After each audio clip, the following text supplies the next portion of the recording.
But my beats, they are hard.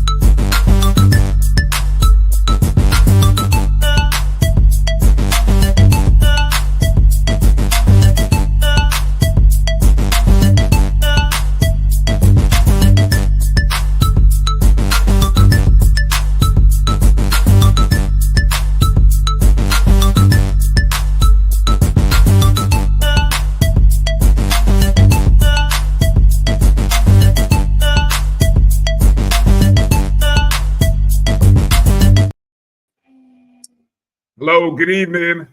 It's another beautiful Sunday night right here, the BCSN SportsWrap. It's Brian Fulford, and joining me, as you can see, none other than Jamie Walker. J-Dub, how you doing? I am good, sir. How are you doing? Man, it's a great time, man. It's a lot of excitement happening in the world of college football, HBCU football. And man, we got plenty of good stuff to talk about.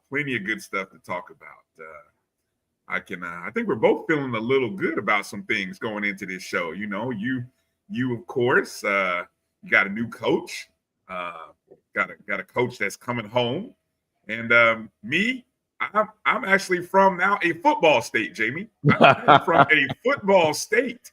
That's right, the state of Indiana, where we have not one but two teams in the top 12 playing in the college football playoffs, and the state of Alabama and Florida, Jamie, guess how many they have? Zero. According to my last projection. Yes, nothing. Nathan, not. But the state of Indiana has two. We are no longer just a basketball state. So, man, I am ecstatic. Although, you know, anyway, we're not gonna talk about that, but that's for another show, another group of folks. But I'm excited. So we got plenty to talk about. Want to thank everyone for coming in and joining us and watching us, however and wherever you are watching us. This is the BCSN Sports Wrap. We are part of the Black College Sports Network on the Jericho Broadcast Network. And those of you on YouTube at MyJBN Online, we say hello to you. And of course, watching us on Facebook and on X and Instagram via the Black College Sports Network, we say hello to you. And anybody who might be watching on our BCSN YouTube and Facebook pages as well. We're trying to cover the globe, Jamie, in as many places we can be, man. So good to be on with you. Well, let me set the table on what we have in store today on tonight's show. Yes, we will talk about the SWAC Championship Game, which took place yesterday in Jackson, Mississippi. And we finally know who South Carolina State will be playing, none other than the Jackson State Tigers. We will do some various breakdowns of that game throughout the various show. We'll also be talking with our guest, our normal coach, who I think he is in the chat room, Coach Ferrasi Norman. And also got a guest coming up in hour 2, Brad Gillens. Brad, of course, he covers South Carolina State, also covers Bethune-Cookman. But you know, when South Carolina State's winning, he's a South Carolina State guy, and then he's just he's sometimes a wildcat on other days. So I'm gonna mess with him a little bit about that. But good stuff here. I don't know, is that my mic or your mic, Jamie? Let's see. I think that might be mine, but you're good. Okay. You're good. Okay. I can hear you clear. Okay, you're good deal. All right. Hey, look, somebody said cheer up. Look, no reason to be sad, Christopher Dukes. I'm excited. I'm from a football state, and then I get to watch the matchup that we all want to watch. Matter of fact, this Saturday coming up in the Celebration Bowl 9, CB9. So we are excited to be there. The Black College Sports Network will be in the house. We'll be on Media Row on Friday. I know we'll be doing some live programming, whether it be Dr. Cavill with inside the HBCU Sports Lab, or I don't know, Jamie. It could be you, could be me, could be some other folks. I don't know. We just got to depend. And then I know we're also talking about doing some things also from one of the hotels there. I believe it's the Sheraton. I hope I got that right, or I'm going to hear from Roy later.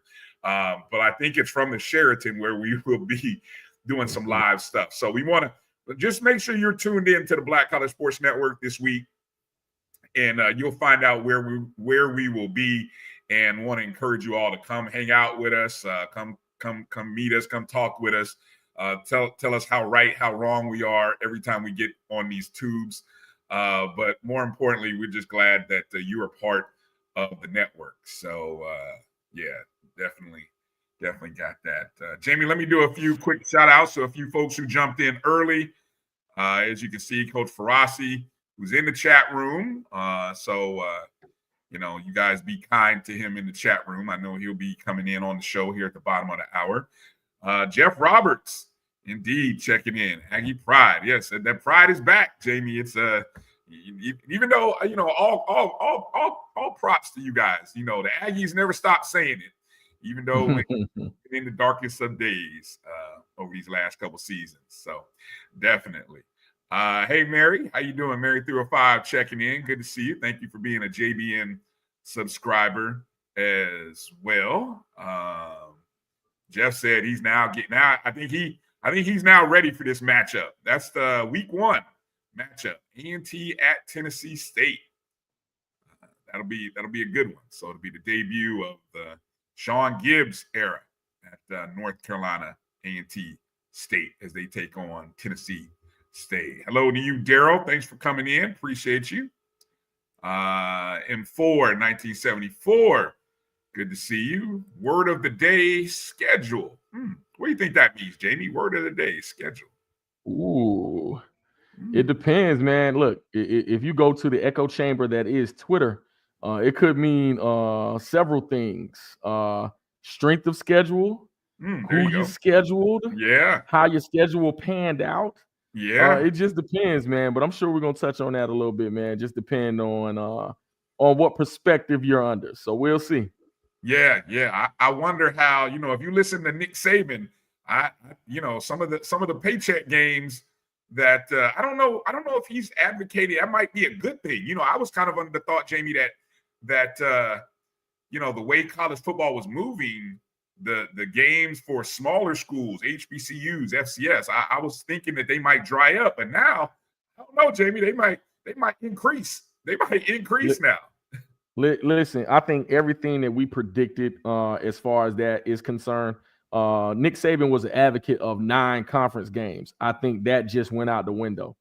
I would even see certain conferences. Yeah. I would even see certain conferences going back to an East and West or North and South type schedule now, because it makes the I guess the way that everything's picked a little more, just straightforward instead of trying to guess. So if you win where you are, there it is. I think certain conferences could stand to be, I'm an advocate. I cover SIAC ball. You know that, and you too, for that matter, do announcing for it. And so I think it was brilliant to take the East and West, kind of structure out of it, and I think it came up tops for them. For other conferences, not so much. I would be interested to see certain conferences take the East and West out, or North and South out, only because I think the stacking of teams is on one side, to be totally honest with you. But scheduling is going to be the word of the day. I think these teams, especially in the the P4 have to have one of, a couple of those, let's not have to, do everything this week. Let's take a load off.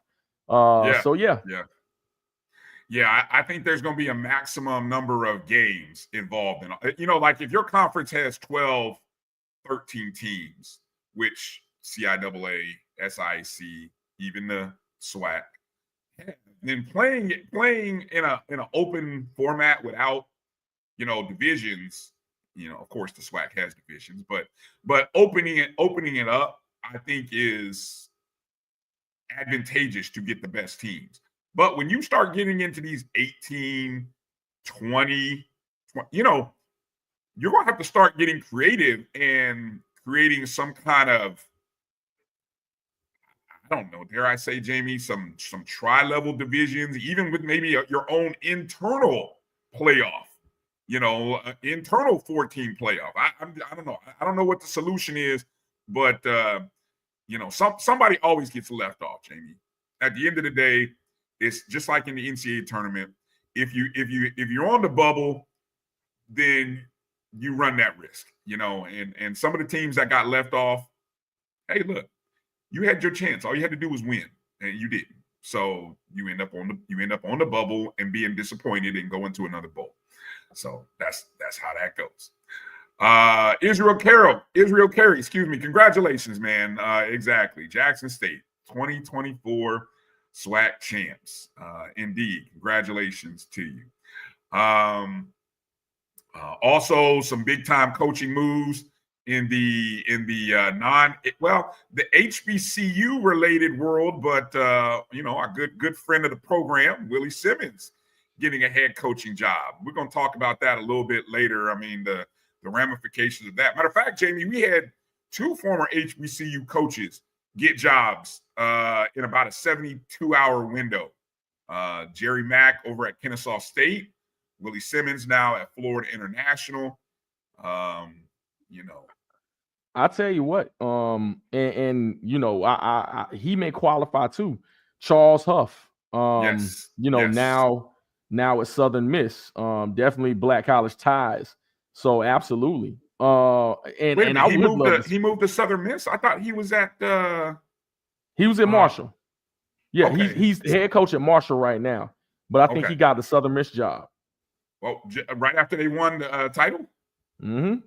Wow. Okay. Yeah. It just goes to show you. It was quick. They moved quick. For sure. Yeah. Good to see everybody checking in. Walter Harley.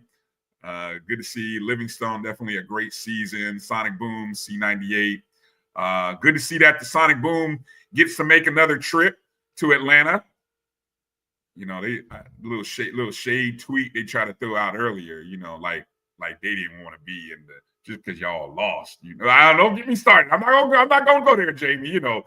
I'm not doing the band thing. Not doing the band thing either. Nope. Listen, I have absolutely no skin in the game except for my alma mater being in the Battle of the Bands competition. But as far as breaking all that down and how it got to this and all of that, I see that the Sonic Boom is making an appearance in Atlanta Public Schools at Midtown High School. So I'm sure that'll be interesting for recruiting purposes because Atlanta and the high schools themselves are big band area, big band enthusiasts. And so I think that'll be fun for them. I also think, they'll be doing their own thing. So as far as judgment and things of that nature, hey, count me out of it. Count me out. I know little to nothing. Like I told somebody earlier, my suggestion with all of that is get the true band heads involved in what you're doing. Isn't that what they have, Jamie? Don't they have the band heads involved? I think you do, but I think you have a divide in who's on the ground floor now, and I think it's a generation gap between the two, between the authorities that are actually running this, from what I can tell. So I think there could be some suggestions or some compromise on both entities. But at the same time, again, I'm gonna let y'all do it. let's talk about the ball. All right. We'll talk about. See, look. What's in the chat? I'm not doing it. I'm not doing it. Even though Zach said, Jamie, take a stand. Come on now. Man. Listen, who is the most overrated band? It's the Sonic Boom, Zach. It's the Boom. Just kidding. See, don't give me. I'm not gonna get started. Listen, man. Hey, I'm not gonna get started. Two institutions. Look, my institution, his institution. We're in the Band of the Year competition. That's all I'm gonna say. We're there. Listen, I'll give the Boom. Listen, I'll give the Boom their props, man. Listen, hey, after I saw that Travis. Listen, after I saw the Boom, because Outkast is my favorite group of all time. At the end of the day, when I saw them play that players ball, listen, hey, I loved it.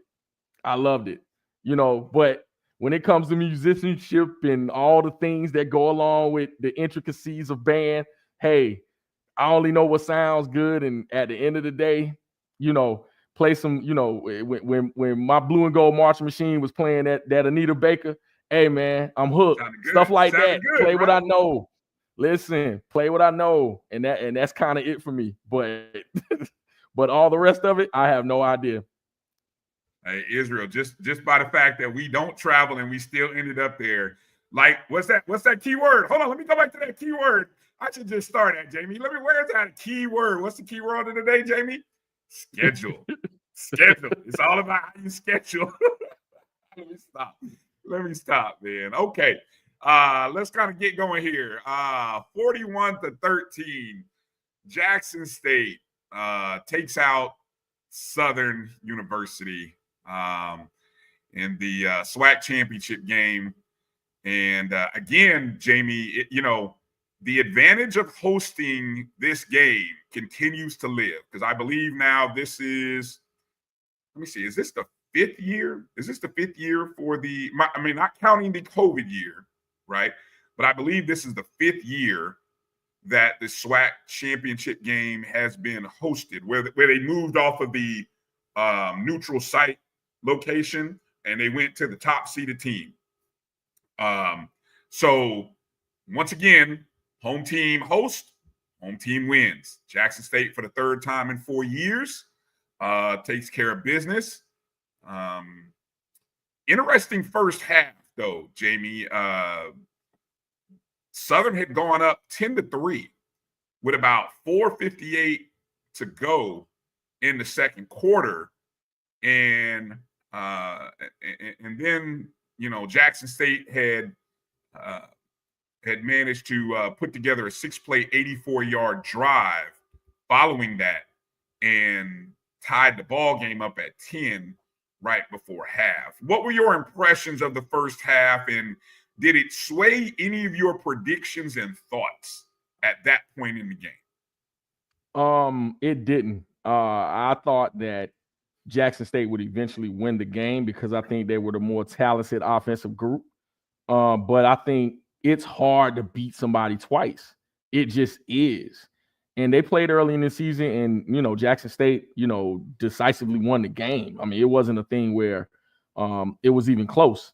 But at the same time, when you're looking at that group entirely, Southern never had anything that they could, I said that, we have a chat that, we partake in when it comes to it. And I don't think it was, regardless of it being 10-10, I think it was, hopes and dreams more than anything. But when you don't have cohesiveness on the offensive side of the football, and you're just praying that you score, I think it doesn't bode well for you going forward. So I always thought, 10-10, okay, they're playing a hard defensive effort. They're playing it, Southern's playing, probably the best defense it can play in this first half.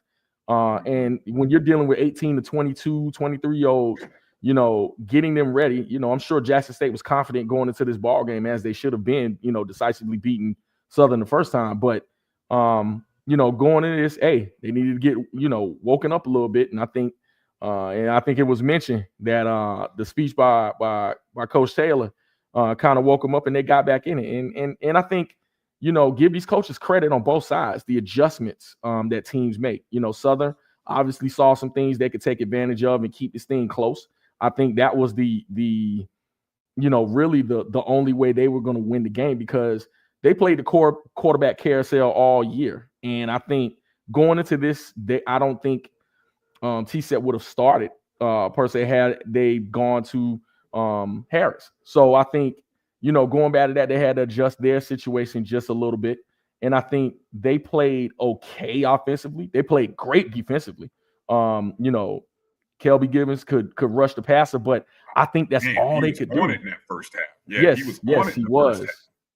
Yes, he was. And so I think that was their only hope, was to really just murky up the game. But again, give credit to a battle-tested team that really has an identity in Jackson State. And the second half, just make the adjustments and just play your style of ball, and everything would have been fine. And it was.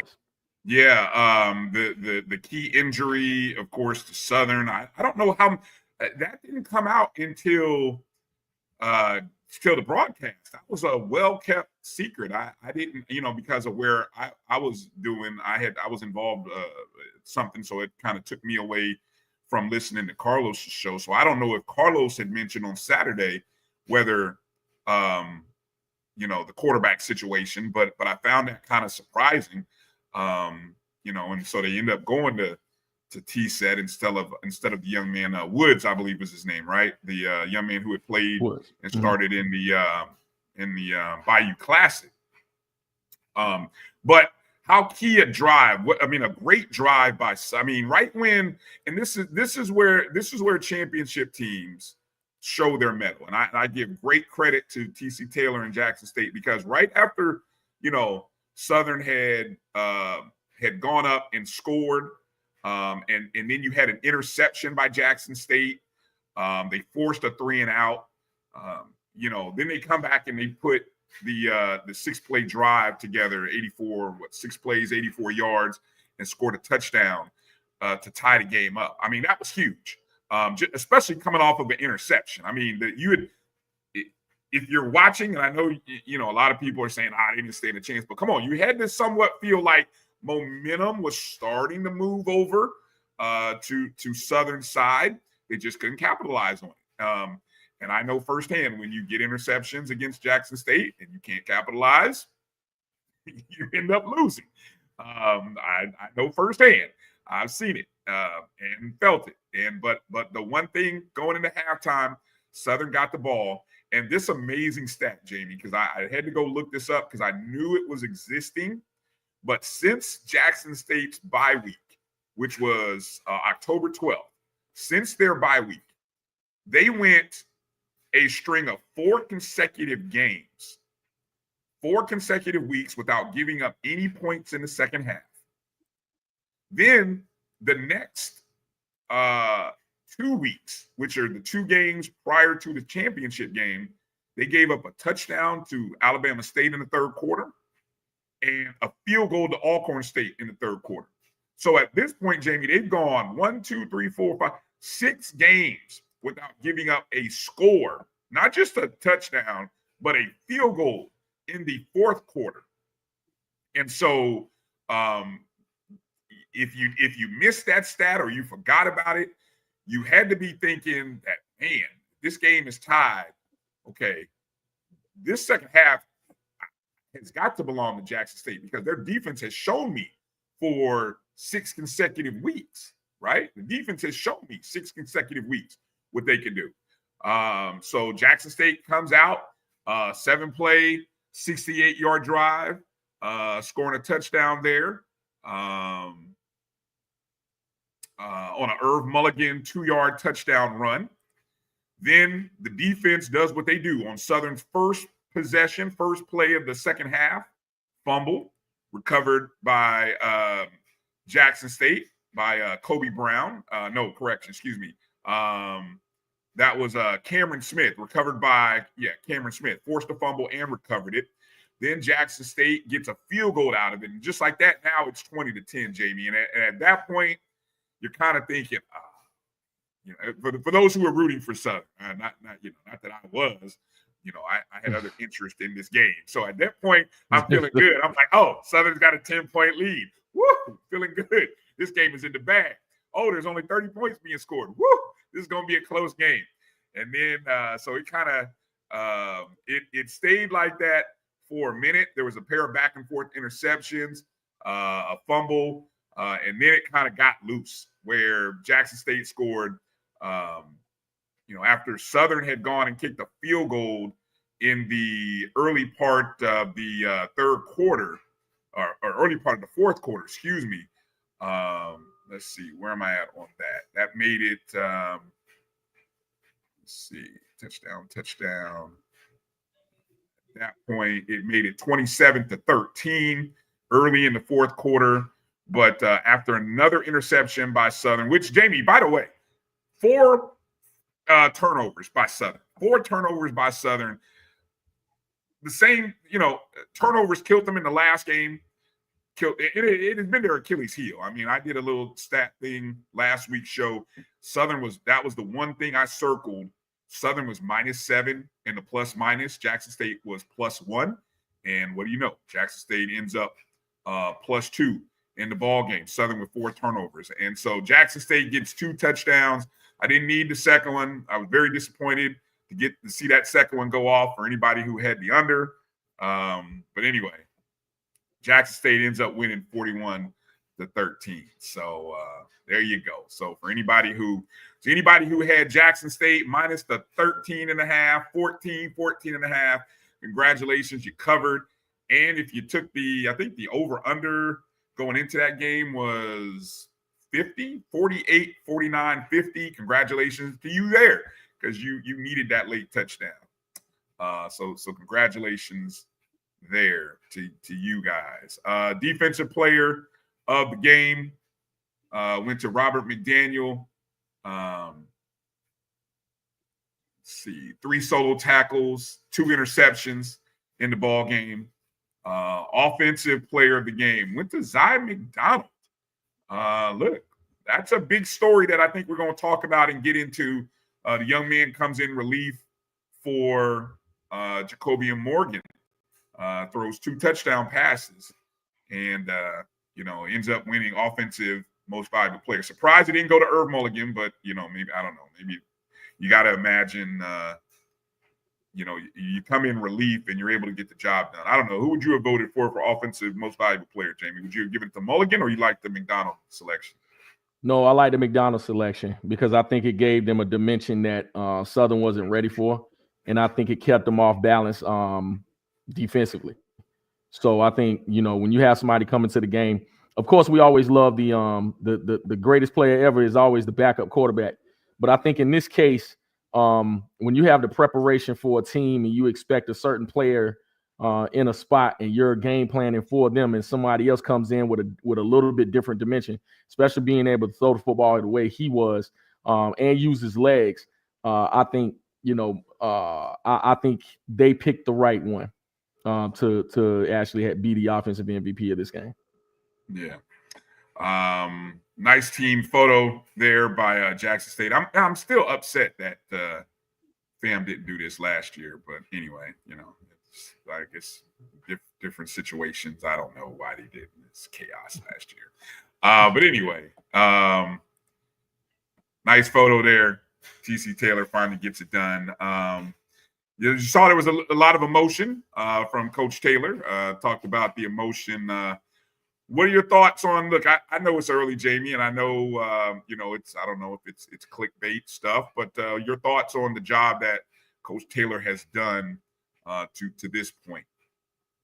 I think TC Taylor has done a phenomenal job because you have to think about everything contextually that team and that school has had to go through in being maligned, being celebrated at some point, losing generally everything, people falling off the bandwagon, and then according to a lot of their brain trust and people that are there, not having everything that they had, when it's, with the previous coach and him coming in, but emotionally because he has more skin in the game.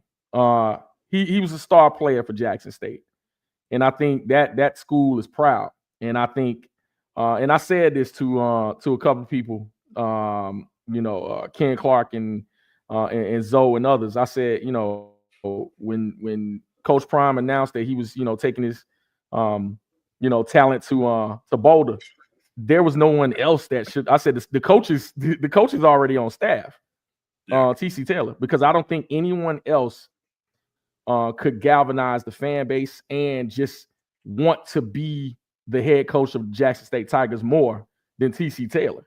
And so when you finally get to the pinnacle of what you're doing, at least SWAC wise, I think it's an emotional thing. And I think when you think about all the stuff that, you've gone through being the head coach there and losing, a whole lot and building it, tearing it down to the slab, if we're talking about houses, and then building it back up in the image that you want that school to be. I think it's an emotional roller coaster. You get up there and finally you're resting. Only a week though. Only a day. Only a day. Only a night. Basically. Yeah. You don't get it. You don't get to celebrate too long, do you? No, not at all. I think it's emotional, and I totally understand. Yeah. The win cements the 19th SWAC championship for Jackson State. Of course, this is all since joining 1958. Now, I guess this means this is number 3 still all time in the conference, I believe, right? If I'm not mistaken, I believe Grambling is 1 and Southern is 2. Southern is 2 with 20. I think I saw the graphic that said Grambling State had like 24. I know some of you SWAC heads in the chats will keep me straight on this, but heck of a run over the last 4 seasons. And what's amazing is you go back and look at that run in the 80s where they practically ran the SWAC in the 80s. You get a sense of, and it puts in perspective for those of us or those who may not be familiar. This is why the generation like our peers, our generation and the generation especially above, why they are so proud and loud about Jackson State, because they remember the years when they were dominant. I mean, you look there from 80 to 96. I mean, there was years there. That's a 10-year run over about a 15-year period. And when you have that kind of dominance in football, I mean, it brings pride. And so I get it. So, props to for Coach Taylor for putting them back where they belong, so to speak. Okay. Coach said Grambling has 25. My mistake. Okay. I knew it was something like that. Yeah. So, you guys are funny. Yeah. So, with that base. Now, I do want to get to this, Jamie, before we get off the SWAC championship game. The attendance. I'm always intrigued by the attendance numbers. And we've seen, in the previous couple of SWAC championship games where you had close to 50 some odd thousand, and I had seen a report or seen somebody post in one of our previous shows that some 49,000 tickets were sold. Well, the reported attendance, according to the box score that I'm seeing, I'm looking at ESPN, so I believe they pull all this from the same site as the athletic departments. 23,765. 23,765. You surprised, Jamie? Were you? I mean, I don't know all the factors. Here's my thought on the attendance thing, right? I think 2 things happened at the same time. And it's crazy because it's not like this couldn't have been foreseen, right? Southern fans, where were y'all at? Who is it? Sonic Boom says Southern SU lied to us.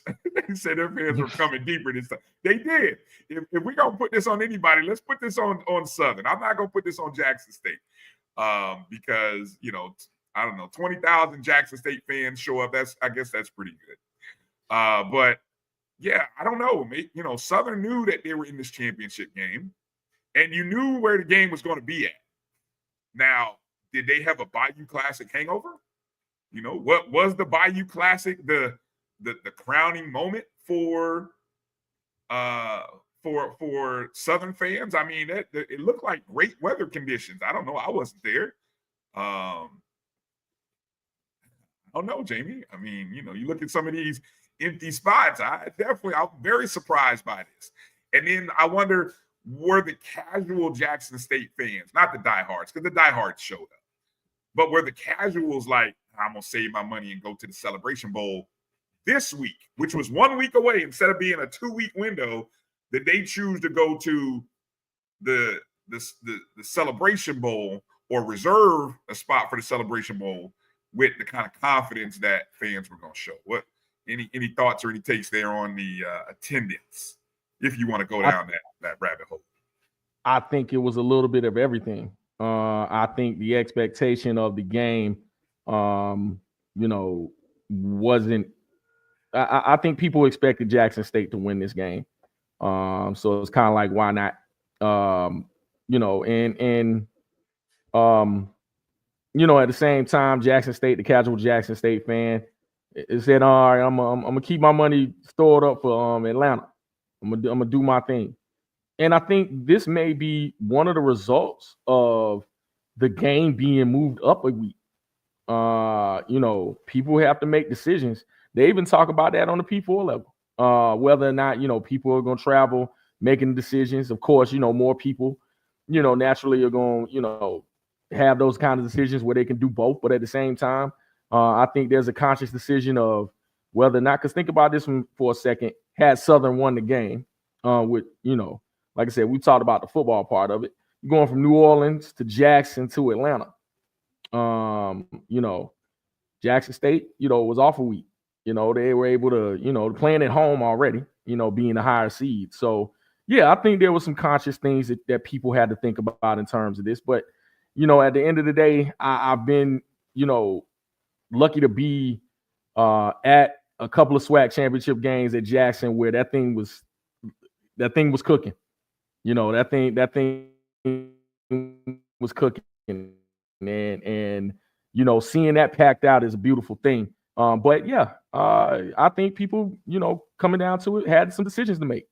So at the end of the day, it's probably not what they wanted to see, but at the same time, folks do what they have to do. Yeah. Some interesting comments in the chat. A lot of people, a lot of good reasons. Andre definitely couldn't do back-to-back weekends. I chose Atlanta. Yeah, and I bet that's a good move. I think a lot of people, especially if you've, been to, maybe if you went to homecoming or you went to the FAMU game or you went, what I'm saying? If you went to another one of the big games that was at Jackson State, you probably said, yeah, this one's going to be on TV. I'm going to save the money and the travel, and we're going to go to Atlanta. Some people said they were burned out of beating Southern. I see that too.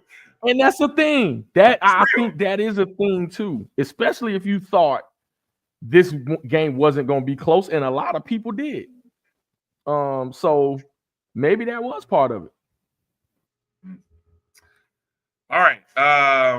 Well, as I said, now we get the showdown. The showdown in the Celebration Bowl will be between none other than South Carolina State. Just in case anybody forgot, the MEAC champs finished 9-2, 9-2, 9-2. Of course, coached by 5-0 in the conference. Chinnis Berry, of course, taking over for Buddy Pugh, and they come rolling. They come with just as many star-stud, All-American, All-Conference players as Jackson State. And so I think we are in store for a great matchup. I heard somebody ask, I think it was this morning, or I don't know where I heard it, but we're getting a 1 versus 2. And I don't think we've had a solid, legit, uncontested 1 versus 2 in a minute, Jamie. I don't know. You tell me. This is Celebration Bowl 9. What are your thoughts on that? I think, wow, that is a great question. I would say Alcorn A&T 2.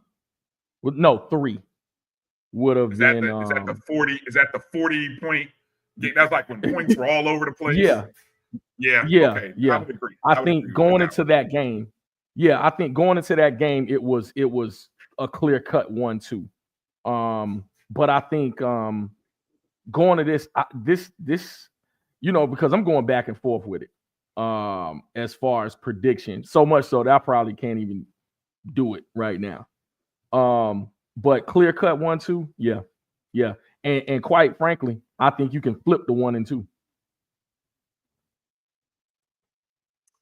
I think you could legit. It's an either way. You can make a case for either one. Absolutely. Yeah. Oh, yeah. I mean, I know there are people that we know and people we're in polls and we vote, and even though I may vote South Carolina State 1, I certainly understand anybody's, 1A versus 1A versus 1B, so to speak. I'm going to disagree with you on this one, Ram Nation. That Celebration Bowl from 22. I guess so. That's the one he's talking about with Davius Richard and North Carolina Central. That was a 1-2 matchup, wasn't it? I think it was, but I'm more speaking of the thought of 1-2. Like, I don't think people, quite honestly, thought Central was going to be who they ended up being in that game. I agree with you because that was, look, the second Coach Prime team to go to the championship. That was statistically speaking, a way superior team than the first one. As good as the first one was, that was a far superior team. And, Central didn't back down. Central came with it. Yes, they woke did. Everybody up. We didn't really know it's like we didn't know what we didn't know. I mean, we saw Central throughout the year, but, they were 9-2. Yes, that Central team was 9-2, but still, I don't know if it was a 1A, 1B situation. I think there was a clear 1 and there was a clear 2. I guess that's what I'm saying. But I mean, we got plenty of time all week to debate that. All right. We got to catch up on time. So let me take a quick break and bring in Coach Ferrazzi in the next segment. Coach is we'll talk a little bit about the championship game and even kind of start doing a little perspective on this matchup from both sides, because now we're going to start to analyze, and all week people are going to analyze South Carolina State's offense versus the Jackson State D, the Jackson State offense versus the South Carolina State D, the intangibles. So all of that is going to get talked about, and so let's kind of hear from a coach's perspective what that's going to look like. Coming up in hour 2, I think AD Drew is going to be joining us a little bit later, but we're also going to talk to Brad Gillens. Brad Gillens covers South Carolina State heavy, and so we'll get his perspective. I got some interesting thoughts. When I think about this South Carolina State team, who, Jamie, we haven't seen in a couple weeks, so I know people may forget about them or have forgotten about them, but I see some interest. I feel like there's some interesting similarities between this South Carolina State team and the team that won Celebration Bowl 7 just 2 seasons ago. So we'll talk to him about that and more. Coming up right on the other side of this break, you're watching the BCSN Sports Wrap right here on the Black College Sports Network. We'll be back in 2. HBCU football fans, this year's Cricket Celebration Bowl has a new date. A champion will rise at Mercedes-Benz Stadium on December 14th as the MEAC and SWAC champions meet once again. Join us in Atlanta for championship football, interactive fan experiences, and iconic marching bands. It's an HBCU family reunion that you don't want to miss. See who will be crowned the next HBCU national champion. For event and ticket information, visit the Celebration Bowl. Looking for the ultimate cultural experience of 2025? The Zora Outdoor Festival of the Arts is where you need to be. From January 31st to February 2nd, Eatonville, Florida will come alive with incredible live performances from the Levert Experience and the Bar Cave. Immerse yourself in interactive art. Shop from over 80 vendors. Take a journey through history with a new virtual tour app. And enjoy family-friendly STEM activities. Plus, don't miss the unforgettable R&B tribute to the legends, honoring talents such as Whitney Houston, Marvin Gaye, and Luther Vandross. This is more than a festival. It's a celebration of Eatonville's rich cultural heritage. Visit zorafestival.org for tickets.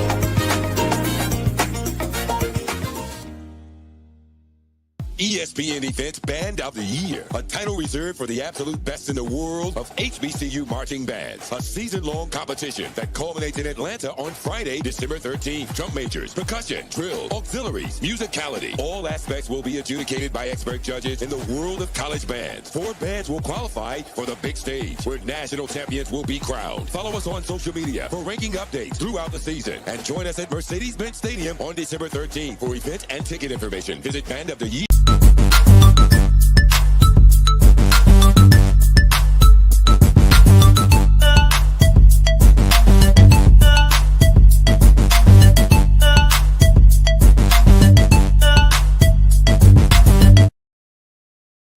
All right, welcome back to the BCSN Sports Wrap. Bryan and Jamie here. Coming up in just a second, Coach Ferrasi Norman. Just want to remind everybody, of course, get to Atlanta. See you in Atlanta. Don't miss this opportunity to come celebrate HBCU football, regardless of who you stand with. Whether you stand with the MEAC, whether you stand with the SWAC, whether you stand with South Carolina State or Jackson State. Or maybe you're just going to stand on your own side and not have to worry. I mean, look, see, this the stuff, Jamie. Look, people want to know which conference I'm pulling for. I'm not going to say. I can't say which conference. I let my money speak. Once I see the line, Ed, then I will tell you where my money falls and who I will. Hold up, Bryan. You can't do that, man. You SWAC. I can't do that. You SWAC, man. You supposed to be SWAC. We saved the SWAC. Now we can't mess. Look, we saved the SWAC, and I can't afford to let somebody else go in there and mess it up. So I'm nervous about that. I'm not going to. Okay. I'm being messy. That's all right. I'm trying to have a little fun here, folks. Nah, look, I'm waiting to see what the spread is and all that other stuff. But looking forward to a great weekend in Atlanta. We hope to see you there again. All right, let's bring in Coach Ferrasi Norman. Coach, how you doing this evening? What's going on? What's going on? Can you hear me? We can hear you loud and clear. How you doing? Jamie, what's up, buddy? How you doing? Good to see you. Hey. Good to see you too, my man. How you doing? I'm doing well. Much warmer this week than I was last week. You know, got a little heat going. Okay, like that there.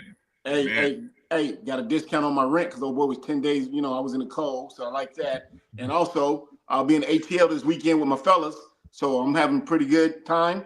Just wondering, got some chicken on, so I may have to get up for about 10 minutes and go bring it out the oven because I want to burn it. But chicken, cornbread, little noodles. You know how we do it. Yeah, I don't want you to burn up anything in the kitchen, Coach. We appreciate your time. All right, let's get into first kind of talking about the SWAC Championship Game. Jackson State rolls with a big second half, 41-13 final score. Most impressive, though, was the second half dominance, I think, by Jackson State's defense. What are some of your takeaways from that contest in a game that I think you've seen both teams before? But what's your takeaways from that game? Let me say this. It could have been a difference in the game if my man T-Set would have made his throws. Early in the game, they did a rollout, and the receiver did an out route, and he overthrew the guy. I didn't understand how he could have done that, but he did. Then another time, the tight end came across the middle, and he threw it high. I teach my guys, we always throw to the breadbasket, which I call between the chest and the navel. So obviously some coaches don't do that. So he threw it to the tight end high, went between his hands. Then another time he overthrew another guy. Now, if you make all three of those catches, those are 2 out of 3 possible touchdowns. Now you that's why I would say a difference in a ball game. So I'm not trying to blame him for the game lost, but I'm saying you got to make those throws. So when they brought in the other guy, I kind of understood, but they put him in a bad situation because they was already 3 touchdowns down, and then they was throwing it. And the one kid, Bowden, however you say his last name, he threw a great deep ball, and the guy dropped it. I'm like, well, that's not helping, you know? And then Jackson State, it was 10-10 at halftime, and I was scratching my head like, this don't seem like the team that I said last week that plays violently, maliciously. Where they at? But second half, they came out. It's like, yeah, TC gave them that talking like, hey, we've come too far. So I was really impressed. I was sad to see that Jacoby Morgan got hurt, but I'm glad that he's okay. But the other guy, he came in, he gave them the spark they were looking for. He reminds me of the kid from Clark, Atlanta. He ain't very big. He's got to be, 5'8", 5'9", little stocky guy. But he gave them a spark. I mean, he ran the ball well. He threw it well. I think he threw 2 tugs, ran for another one. So I would say he was a spark in the second half for them. Shout out to Southern. No, they had a great year. TC, what's the brother's name? Terrence Graves. Thank you. Terrence Graves did a great job in his first year, so Southern should be happy. Yeah, I'm thinking, I don't know who they're going to start next week. I heard you guys say you would have gave the award to the quarterback. Obviously, I'm an ex-running back, Mulligan. No, Mulligan. That's what you're saying. Mulligan had 23 carries, 116 yards, and a touchdown. But they gave the offensive award to the little quarterback, didn't they?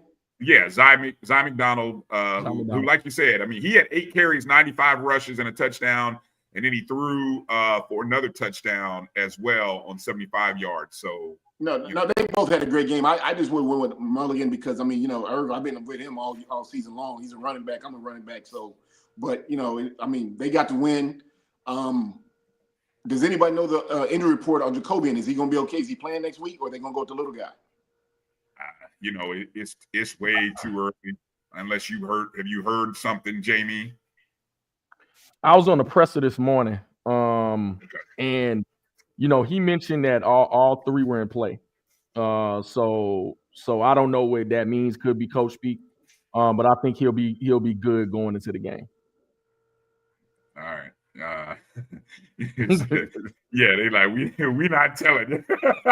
I wouldn't tell either. I would keep that close to the vest. I wouldn't tell them anything. I would make South Carolina State have to prepare for both of them, and just keep it under wraps. I did see a stat though. ESPN does this stat. You mentioned Irv Mulligan. In terms of rushing leaders for this team for Jackson State all year.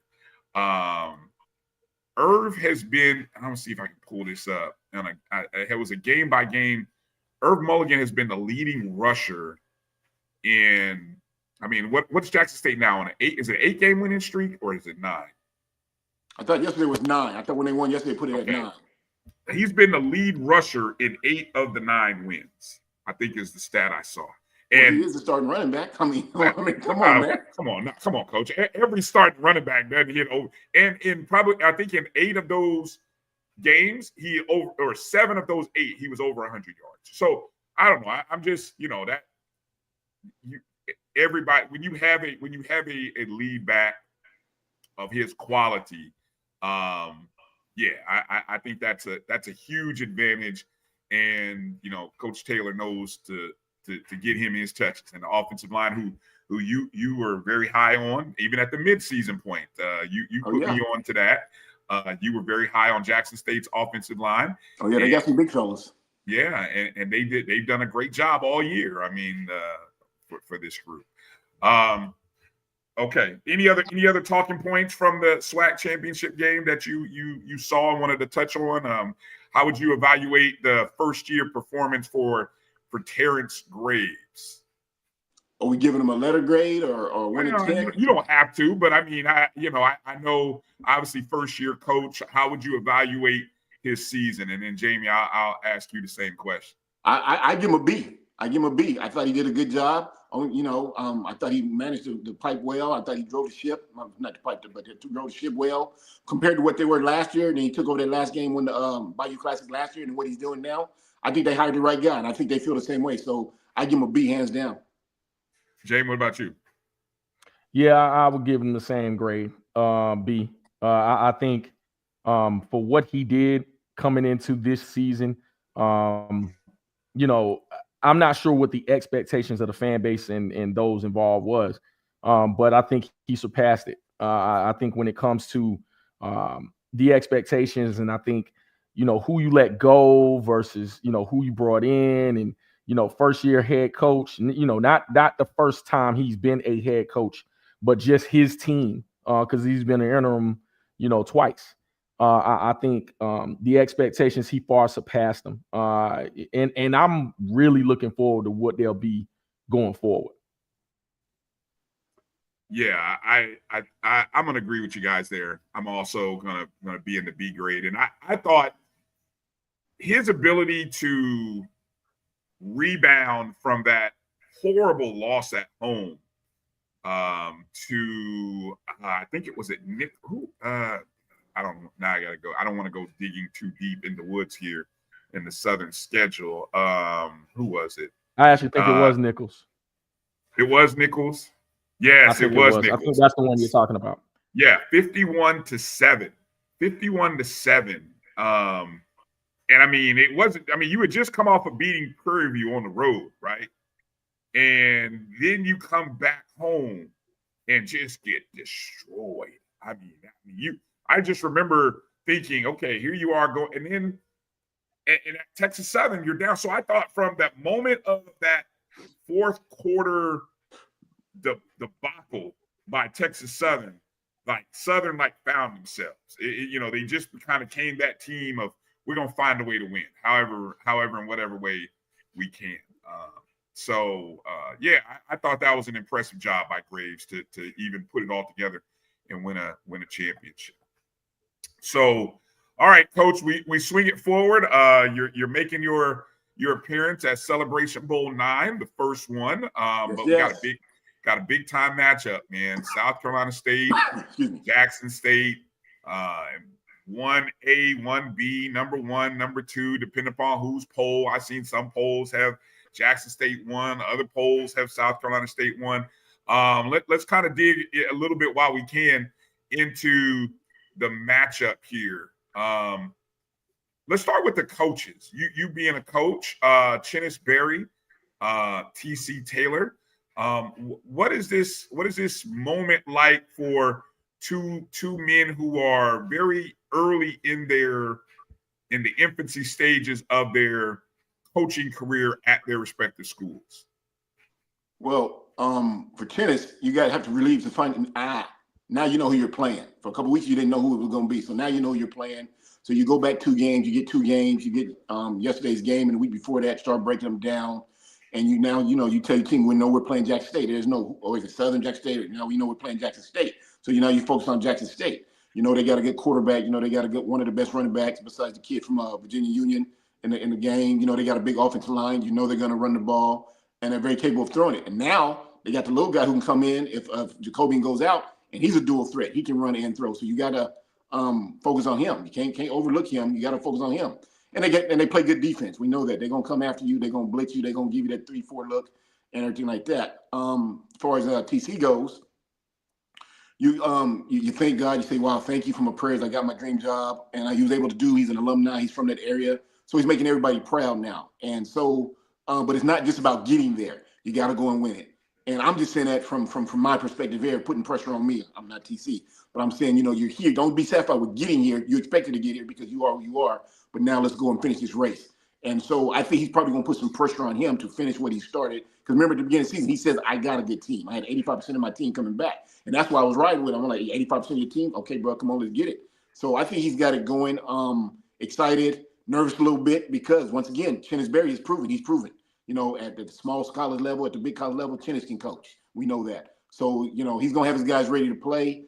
I think it's going to be a heavyweight fight. I think it's going to be a close game. I don't think a blowout's coming.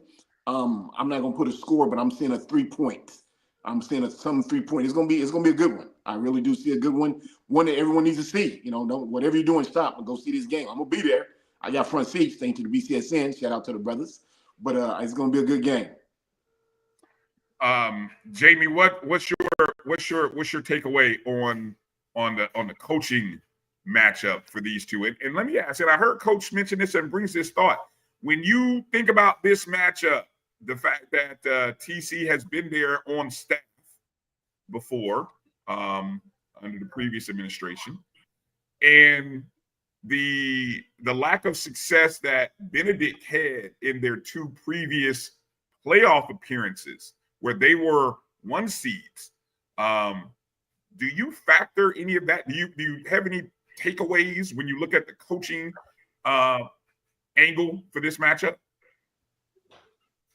I don't have any not for me. I think him being on the previous regime only the contribution really is the emotional aspect of losing that game. I think more than anything, his time in the MEAC gives him an advantage as well. Because people forget, TC Taylor was on that North Carolina Central staff. He had been there before.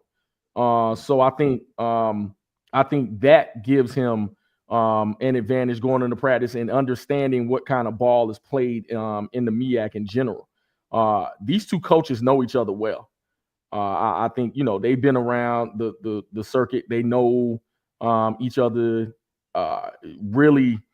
I would say I won't go as far as saying tendencies, but more than anything, I think they know each other as far as where they've been as far as assistants. And I think it took a long time really for both of them to get their head coaching shots.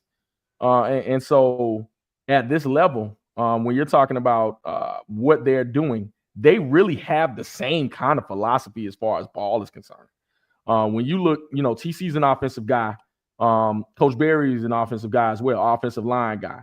TC, of course, was a former quarterback, a former receiver as well.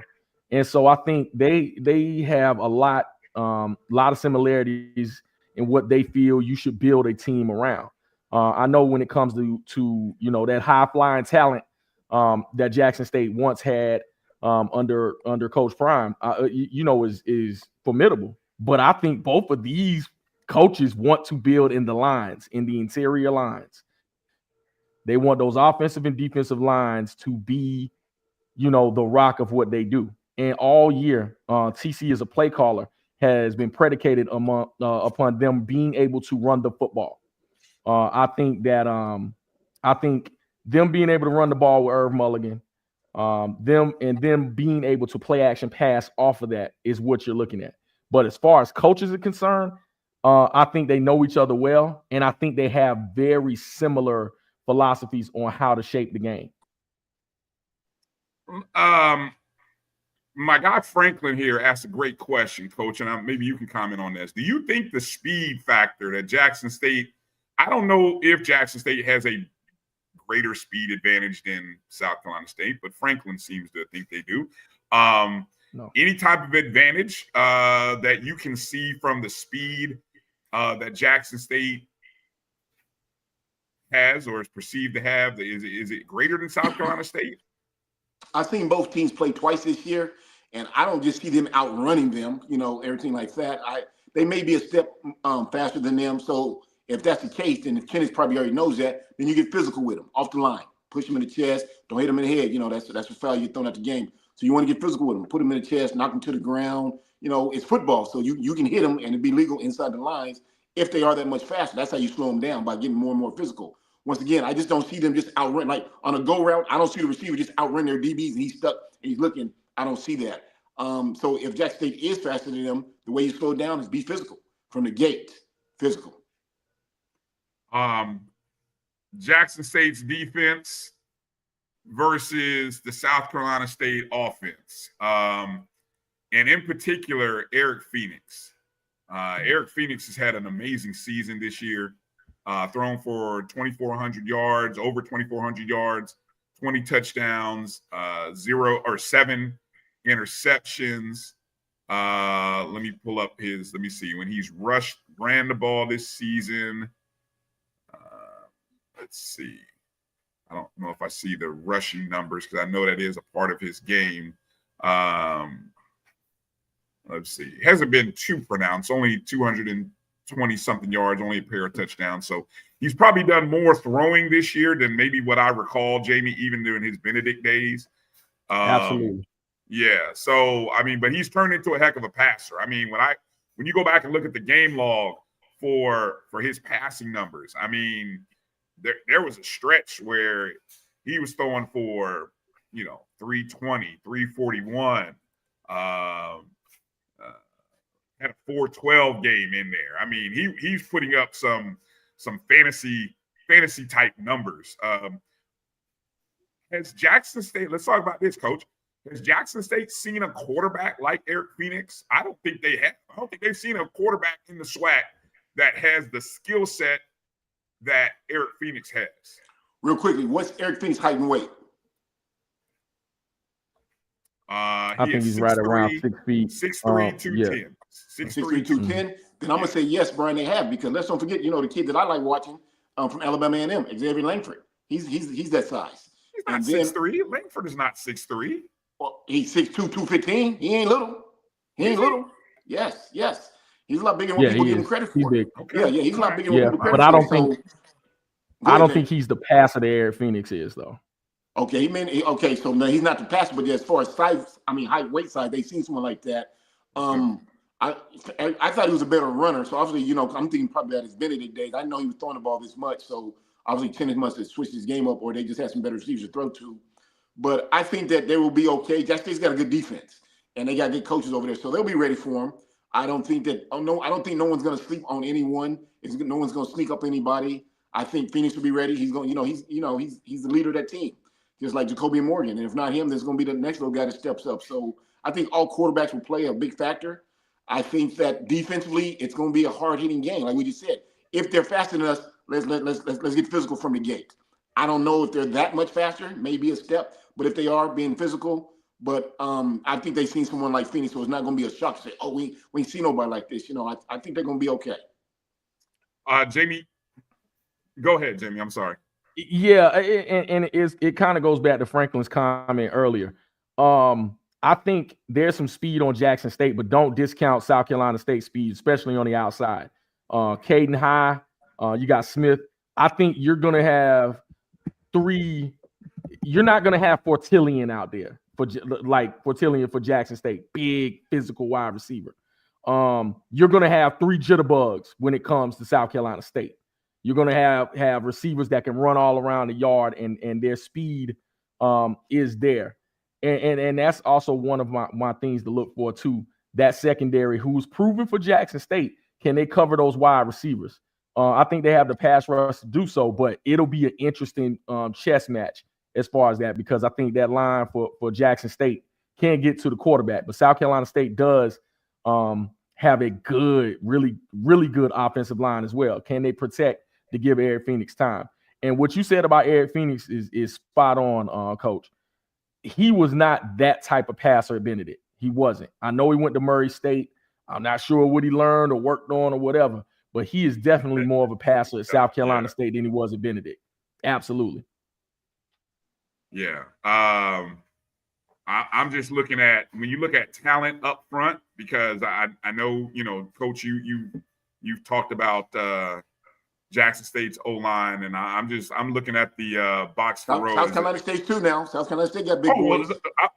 What I was about to say is, when I look at, and I'm looking right here off the box to row All-American team for this year. South Carolina State has 1, 2, 3 guys. Eric Brown Jr., Nick. I think it's I don't know if it's Tasty or Tasty. Cam Johnson. Tasty, yeah. So, and Cam Johnson, all 3 offensive line. Jackson State's got 1 guy, DeAndre Towns Blue. So you've got 4 All-Americans here. Eric Phoenix is the first team All-American QB. Irv Mulligan, the running back. I think that says a lot. When I go and look at the defensive side of the ball, South Carolina State's got 2 dudes, Ashad Hall and Gerard Washington. Jackson State's got a DB, Kevrick Wiggins, and that's that's primarily it. Travis Terrell, obviously the special teams guy, and that's the All-American list from box to row. So that's a little bit of what's there. Let's go to the other side. Jackson State's offense versus South Carolina State's defense, Coach. They're going to come out and give him the double dose of that run game. You know, they've been living off Irv Mulligan all year. No time to rest now. He's healthy. He's strong. You know, they're trying to compare him to Walter Payton, which is one of the best ever. I don't know if you can do that, but as a Jackson State guy, you can probably say his college career looked like Walter's, yes. And so I believe that they're going to give him – I see him carrying the ball 25, 30 times. I see him hitting, 125, 130 yards, a tug or two. But there's no doubt about it, they're going to run that ball. And especially if Jacoby comes down, the other guy comes in, you would say he had 95 yards and 7, 8 carries, so we know he's going to run the ball. So I believe they're going to give him a double dose of that run game, especially them big boys. Live off them big boys. Last game of the season, hey, leave it on the field. Let them big fellas, hey, we're here, fellas, and we need you. And go out there and throw them big shoulders in them clubs got. So I believe that, they'll throw the ball, yeah, but if I'm PC Taylor, 75% of my game is going to be on the ground pounding it. Jamie, any thoughts there on that particular matchup? JSU or South Carolina State's Jackson State's offense versus South Carolina State's defense? Yeah, I think Coach is spot on as well. I think everything that they do will be predicated on how well they run the football. But don't forget about South Carolina State's defense as well, man. Their linebacking core is right up there with amongst the greats in HBCU football. If not FCS football in general. I also think when you're talking about what South Carolina State wants to do, I would give an equal comparison as far as how Jackson State wants to run the football to North Carolina Central behind Jamari Taylor and such. So I think you have what you have is really a style that these teams mirror each other in so many different ways. Because look at that offensive line for Jackson State. That was one of their focuses coming into this season. The likes of Evan Henry and others wanting to run the football, and they have this year. And so I think when you're talking about a team in South Carolina State that is perennially one of the better defenses in HBCU ball, man, they want to stop the run. It's just going to come down to the blocking and tackling. So it'll be an interesting matchup to see who can run the ball better. Yeah. Let me bring in for a second, Coach, before we wrap up with you. Let me bring in AD Drew. I know AD wants to I think he's off the road or somewhere where he's got a few minutes. So let me kind of bring in Drew and kind of get his thoughts on this matchup. Welcome back to the show, AD Drew. How you doing, brother? What's going on, fellas? Can y'all hear me? Yeah, we got you. We got you. My volume was good. Great matchup yesterday. Y'all asked a question because I watched the show on my way in about clear number one. The year Central and Jackson State played, there was an argument for FAMU being number 2 going into that game, if I do recall correctly. So was that might have been because of FAM going to the playoffs. That was the year I think FAM went to the playoffs, probably. Right, but you remember FAM's only loss for those 2 years was to Jackson State, as far as FCS loss. Yeah, but that was the year. Well, if it's the year you're talking about, that was the year that FAM got boat raced by Jackson at the beginning of the season. Right. But at that point, I was just throwing that out there. We were talking about clear number 1 versus clear number 2. There was an argument at that point in time where FAMU could have been the number 2. That's all I'm saying. Okay. Referred to Alcorn and A&T, where that was a clear number 1 versus number 2. What was it, 18, Jamie? 19? One of those years. But anyway, looking at this, looking at this matchup, first I got to reflect on something. Jay Walker always does his Give Me 5 during a ESPN broadcast.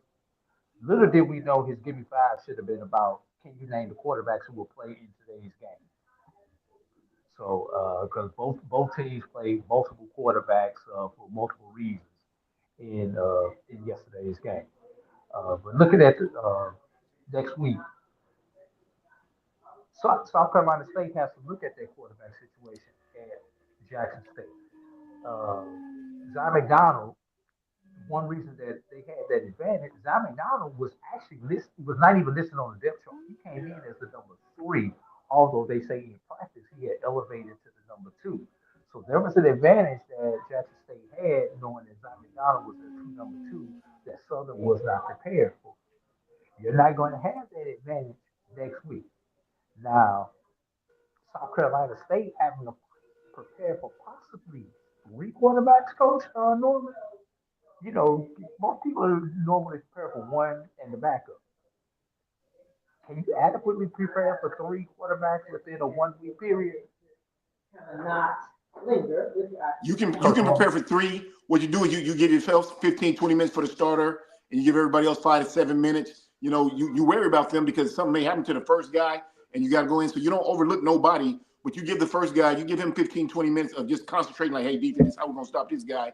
Let's not forget they got this guy. This is what he do. So you throw up some formations, and you throw up a couple of defense, then you bring the next guy and say, okay, this is what he does. You throw up some formations, you work on the defense. So you got to prepare for all 3, and you can put it into your practice time. You got plenty of time, but you definitely want to give number 1 plenty of respect because, like I say, Eric Phoenix and Jacoby Mulligan, they can hurt you. Jacoby Morgan Harris said, stopped it so fast.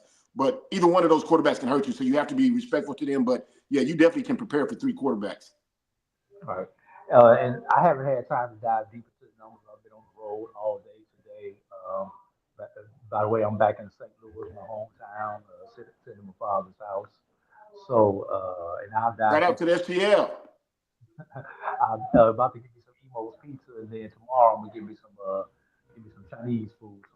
Give me a shrimp St. Paul's. If you're from St. Louis, if you know what I'm talking about. If you've ever eaten St. Louis Chinese food, you can't get it nowhere else but in the ST. When I have a chance to dive deeper to the numbers that I am going to look at, number 1, second half defense. When we get to halftime, which of these coaches have shown that they had opportunity to make the best second half adjustment? That's one number that I am going to look at. What's the plus minus for both of these teams? How many turnovers are they generating, and how many times are they actually giving the ball away? Another thing that I'm going to look at is red zone efficiency. One of the things I noted about Southern was they only had scored 16 touchdowns in the red zone. I believe they were 16 of 36 going into yesterday's game. Obviously, we know South Carolina State is a lot more efficient than Southern was. So how efficient are these teams both offensively and defensively in the red zone? I think those are going to be 3 key stats that you need to look at. Because you know both these teams are going to run the ball. You know both these teams are going to play excellent defense. You know both the quarterback, whoever plays quarterback for Jackson State, is going to bring a challenge for South Carolina State, and we know it's so those are the things. Can we find those intangibles that we need to look and break down? And the one intangible I haven't heard any of you all mention, special teams.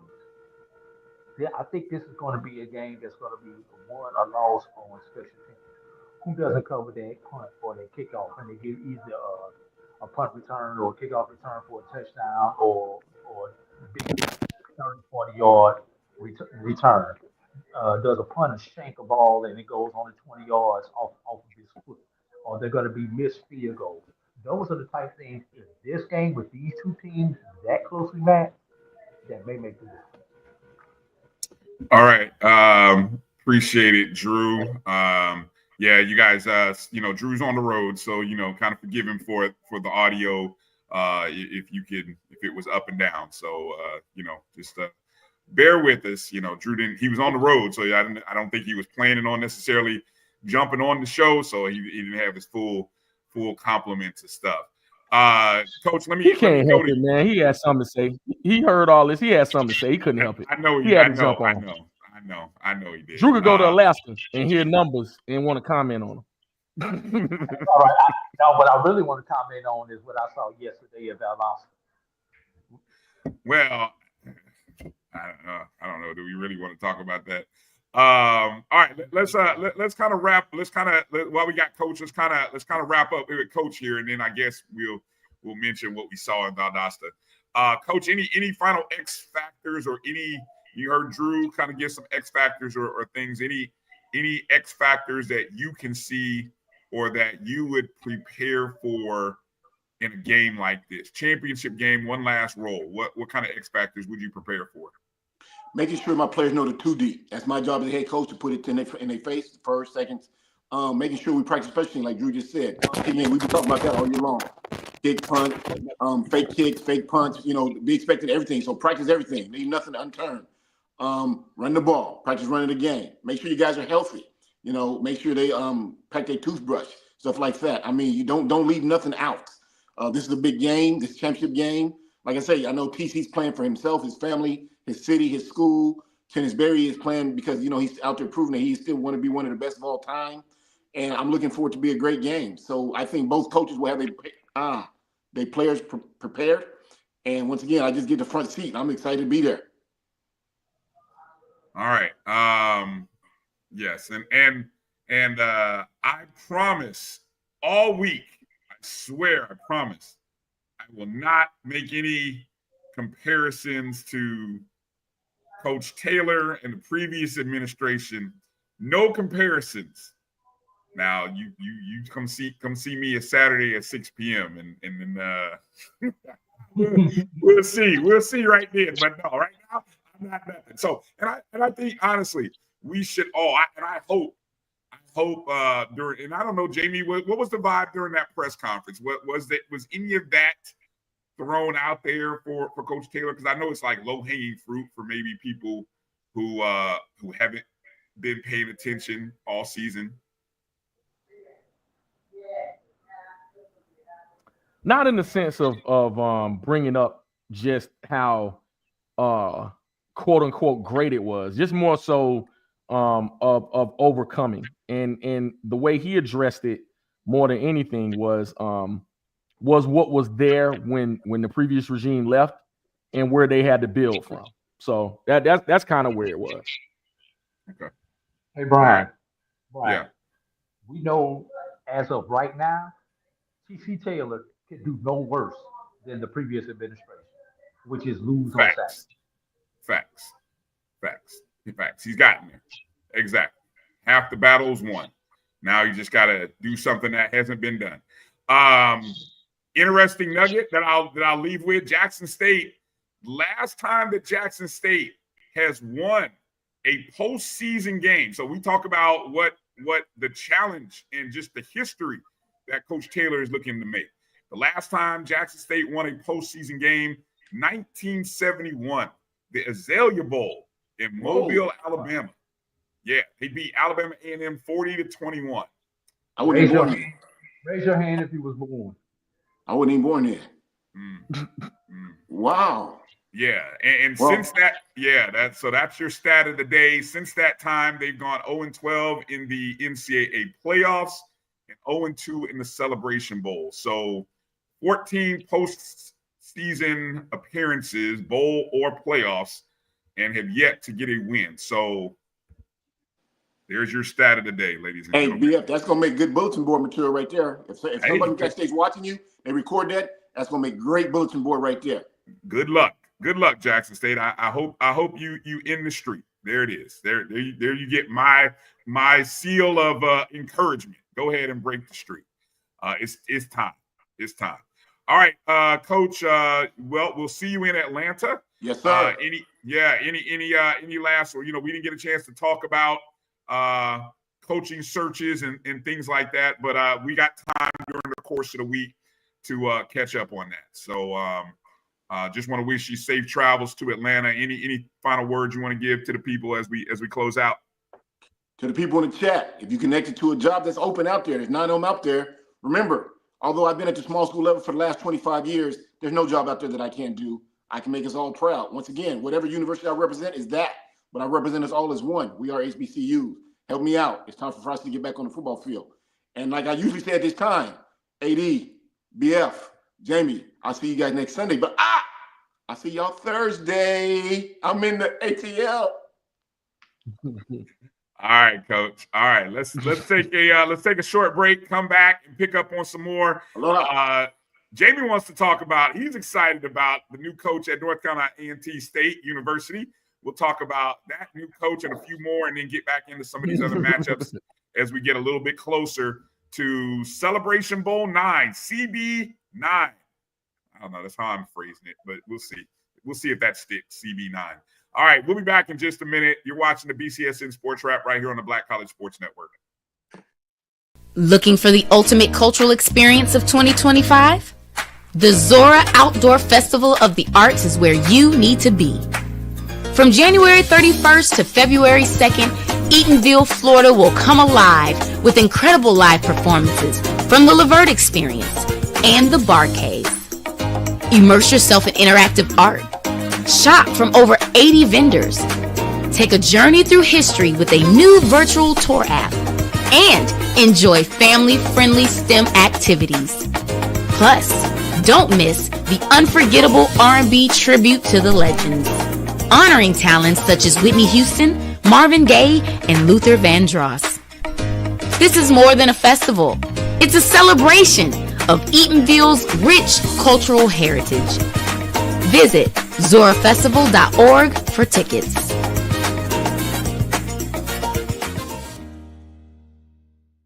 HBCU football fans, this year's Cricket Celebration Bowl has a new date. A champion will rise at Mercedes-Benz Stadium on December 14th as the MEAC and SWAC champions meet once again. Join us in Atlanta for championship football, interactive fan experiences, and iconic marching bands. It's an HBCU family reunion that you don't want to miss. See who will be crowned the next HBCU national champion. For event and ticket information, visit thecelebrationbowl.com. When it comes to professional learning, teachers deserve better. From the leader in online learning, Stride brings you the Stride Professional Development Center, an on-demand library of mobile-friendly courses that gives teachers choice and flexibility, allowing them to learn anytime and anywhere. Our dynamic courses provide bite-sized learning and help educators advance their knowledge while also gaining professional development hours. It's time you take charge of your learning. Visit us today to get started.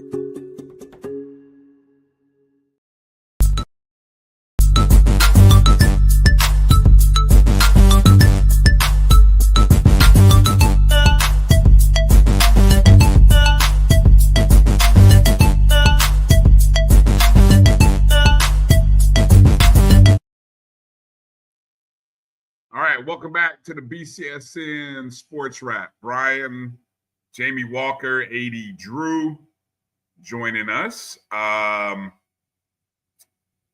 up here, bottom of the hour, Brad Gillings will come in. He'll help us break down a little bit of this matchup. 2021, it's been 3 years since these teams met.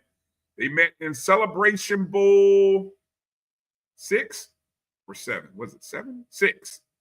CB6. Yeah. Celebration Bowl 6. South Carolina State, Jackson State.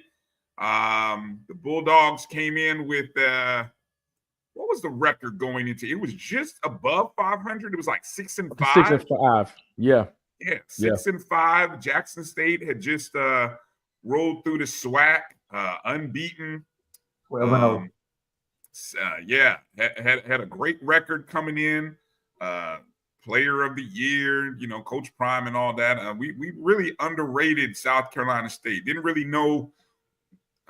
Some people knew, but hey, South Carolina State came in and dominated that game. Punched Jackson State in the mouth, 31-10 in that contest. They did, but it was totally unexpected. Corey Fields played like a man possessed, and I don't know what occurred, but it was not like he played the entire year, which was up and down. So, right. Corey Fields had a very up and down career to that point. Yes. He had flashes where he looked great, but then he had flashes where it was kind of like, what is this young man doing? Hey, Bryan, don't forget about the SWAC Challenge 2 years later, 23, when Buddy Pugh announced his retirement last year, and TC Taylor's first game, these two met in Atlanta. Good point. Yeah, good point. So this get back. Yeah, so I guess we can go back to that. Yeah, somebody mentioned Shaq Davis set a touchdown record in that game. Defensive line was doing a great job. I mean, that was a dominant team. And I don't know if we didn't see who else was in the MEAC that year that we were kind of looking at. Do you recall? You guys recall? I believe that was Central. Even that year, people were eyes were on Central. Yes, Central was the team that year. Okay. And Norfolk, I believe, was in the hunt until they played Central and South Carolina State. All right. Yeah. But all right. Before we getting into that, there's a lot of coaching talk going on right now. It's that time of the season where coaches are coming and going, and they're all over the place. And by my count, so let me see. This time last week, and I'm just saying by Sunday, I don't know if we had the full list of coaches, but I would say by midweek, we had 10 open positions by midweek this past week. We had the Prairie View position open as they had chosen not to renew Bubba McDowell. Alabama A&M made the decision to not renew Connell or not retain Connell Maynard. I think he still had a year on his contract. Norfolk State, Dawson Odom decided not to retain Odoms, who I think also had a year on his contract. Delaware State, Lee Hull, Coach Hull, I believe that's the first name, right? He was only in year 2 at Delaware State. Kendrick Wade, Mississippi Valley State, who had just maybe had the biggest win of their program's recent memory, going on the road and beating FAMU. He was relieved of his job. And then in year 2, in his Carlos Brown year. They had no Carlos Brown contracts. Oh, and them Carlos Brown contracts. And then in year 2, he let him go. And then on Wednesday, A.D. Earl Hilton of North Carolina A&T made the decision that they informed Vincent Brown that they were leaving him in his position as the head coach effective immediately. Jamie, he had a 5-year deal, and he was also in year 2 of his deal. Another Carlos Brown. The Carlos Brown. Six. He had a 6-year deal? 6. Man. Was this the same AD that hired him, Hilton? Yes. Okay, I'm not gonna say what went wrong, Jamie, but no, we can talk about it. I mean, we can chop it up. Man, how do you come to the decision of moving away from a guy after 2 seasons in a 6-year deal? So one third of his tenure. Pressure bust pipes, people. Pressure bust pipes. This is how 1-11 season. Let me, and I'll go through the whole gamut because I can, admit some things and be very, very, frank with some things. Knowing Vincent Brown, the man, high character, very knowledgeable football coach. And I think, because quite frankly, I've coached with him on the high school ranks. And, I knew him prior to going in. And when you see his ascension going into what he did, it was a great story. When you're changing conferences and going to the CAA and his expertise and being around the CAA, I think the hire was good based on those that could vouch for him. And really on some of the staffs that he had been a part of. So I think it was a good hire in that you're looking for somebody to transition into a new conference. I thought it was a good hire. But I think when it comes to just the winning and the not improving, I think when it comes to just the way it looked and you have a fan base that's accustomed to winning, I thought he deserved another year, but I think those that are in power more than me and with the changing of a chancellor, I think that you had some pressure to say, let's go ahead and do this now. And I think you had some people come up with some money to be able to move some things too, in a very timely manner. So do I hurt for Vincent Brown, the man, in as far as this, because no one likes to be fired or let go from their job. Yes, but monetarily, he'll be okay. he'll be just fine. At the same time, when you have the ability, because I know we're talking, the job opening up. When you're talking about the Aggie faithful, especially when it comes to former players, there was some, and those of y'all that knew it too,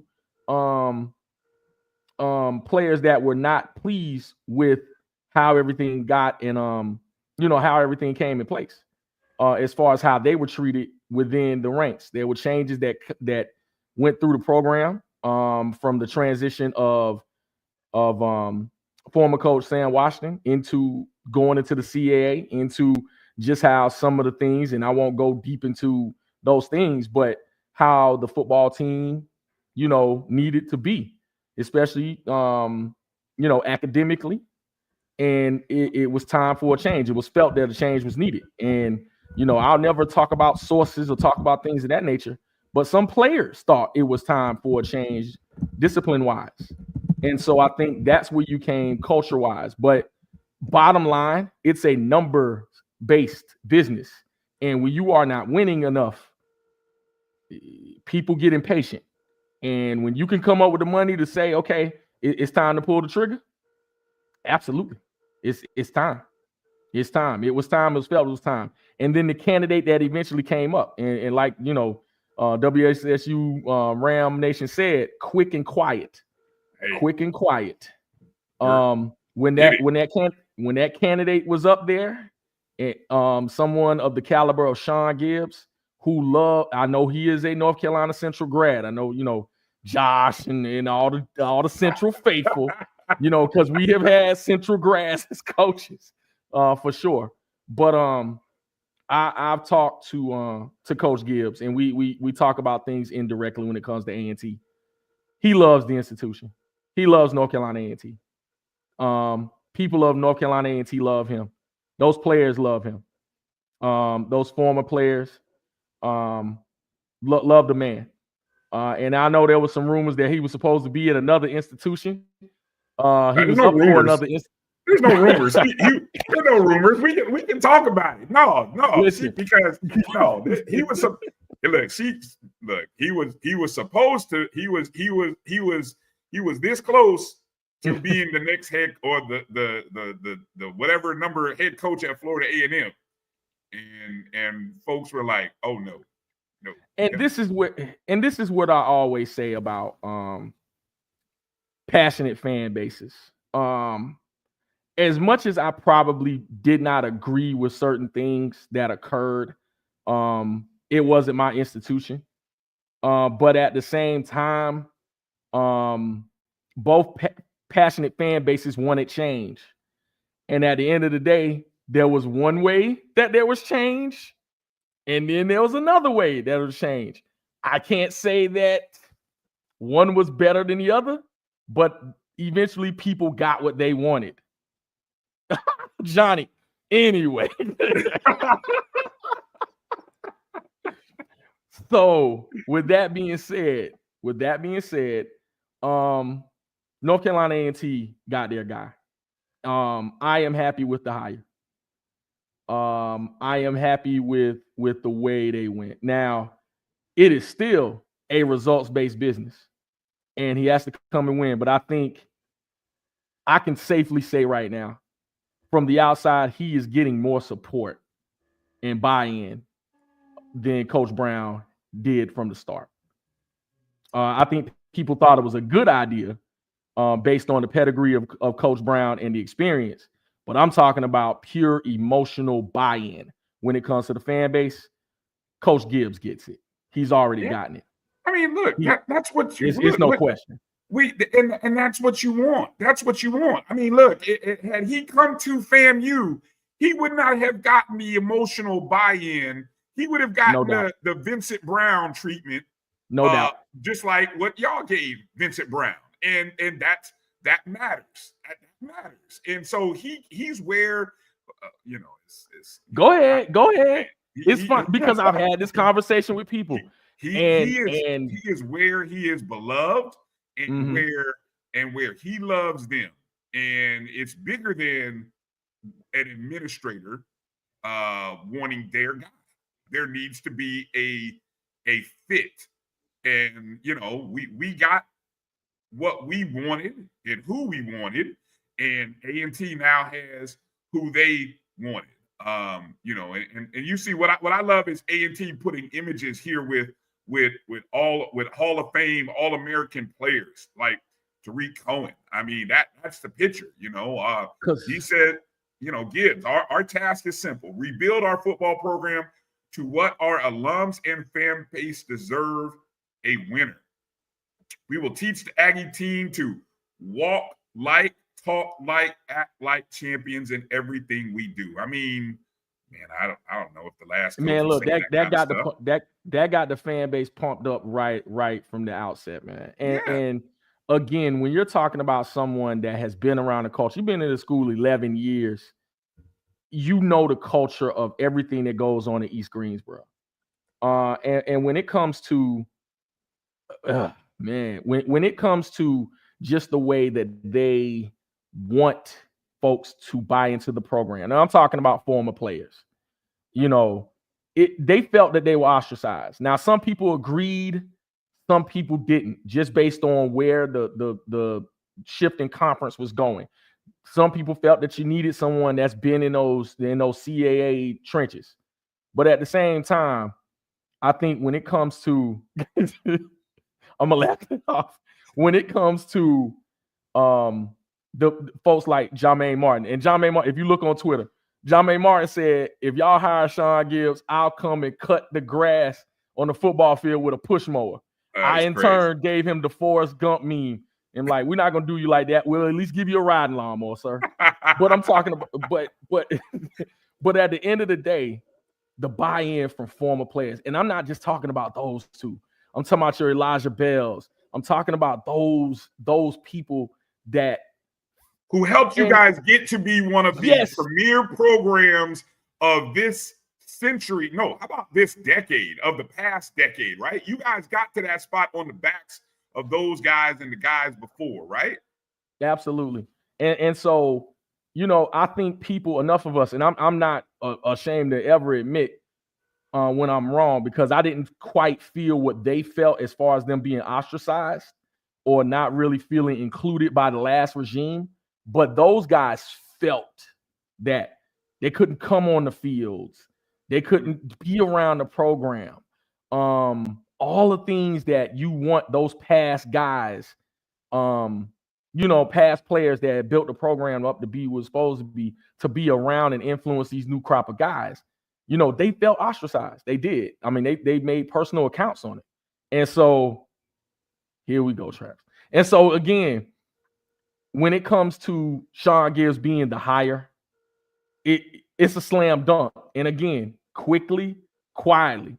Now, I'm going to say this as well. I'm going to let AD have it. I still believe in Earl Hilton. Y'all going to leave Earl alone. Y'all going to leave Earl alone. That's the AD, right? Okay. Yes. Y'all going to leave Earl alone, because Earl has done a tremendous deal for the university and for the athletic program in general. And just because football has not been on its best footing in the last few years does not mean the rest of the athletic program is suffering. You can look at it and tell it's doing well. So y'all gonna leave Earl alone. And I'll say this. I'm about to bring in Brad Gillens because I don't want to leave Brad in the waiting room too long. I'll say this. It takes a bit of humility to be able to, after giving someone a 6-year contract, realizing and listening to your community and fan base that this ain't working. How many times have we talked about ADs, athletic directors, who aren't listening to their fan base and community, whether it be, and it shows through their attendance, through their sponsorship, and through their support. So if nothing else, I will say this to A.D. Hilton. You got it right, sir. You were able to have enough humility and humbleness to be like, you know what? I may have offered a 6-year deal to this man. And I saw someone say, who gives somebody a 6-year deal? Yeah, I said the same thing. But hey, good for his agent. The fact that he got a 6-year deal. And now, hey, find the money. Find the money. And they must have found the money. So I know, AD, if you want to get some comments, but welcome into the show, Brad Gillens. Brad, how you doing, brother? Gentlemen, how y'all doing, man? Hey, listen, it's always a pleasure to join, you esteemed gentlemen, any chance I get. Drew, how you doing, man? It's good to see you. Jamie, good to see you. Brian, Absolutely. it's always a pleasure. You know how we do. Yeah. So we were just kind of, I was just kind of updating some of the coaching stuff before we get back into talking about this game. So obviously those were I guess midweek we had 6 Division I coaching positions. Mm-hmm. Now we have 5, and then over on the Division II side, we had 4, and now we have 5. Right. We have Central State, Elizabeth City State, Lane moving away from their coach, Shaw moving away from their coach, and now that Sean Gibbs is gone from Fort Valley State, the Fort Valley State job is open. And probably what you're going to see, Brian, you're probably going to see this net 10 stay out there for a while, because you're going to be seeing possibly some Division II coaches shifting to some of these FCS jobs before we finally start seeing that number come down to 9, 8, 7, et cetera, as far as open positions, because it's no secret who some of the hot names are out there. Right. And if you didn't think Sean Gibbs was on that hot list, then I don't know what kind of football you've been watching for the last 2 years. Right. He definitely should have been on the hot list. I'm not gonna say any other names, but because I can't say any other names in my position, but you guys can definitely mention. Well, Drew, you don't have to. I can say them for you. So I can say them for you. So well, hold on. Well, I'm gonna say this about. Let me say this real quick about the Sean Gibbs thing, because I hate to say this, but nobody's. Let me say this. By Wednesday, what time did that press release come out, Jamie? About 16 hours ago. Brown. No, what time Wednesday? Was it? No, Wednesday he's talking morning? about the original one. Yeah, it was early that morning. Okay. So once that happened at 10 in the morning, any and everybody who's connected to Fort Valley State should have been on their radar and been said, "Uh-oh, what does this mean for us?" Like, if you didn't, especially after your coach almost had another job back in January, December, if you weren't ready for this moment, which he should have gotten it, in my opinion. Oh, stop it, Brad. Don't come in here with that. Don't you start. He's exactly where he needs to be.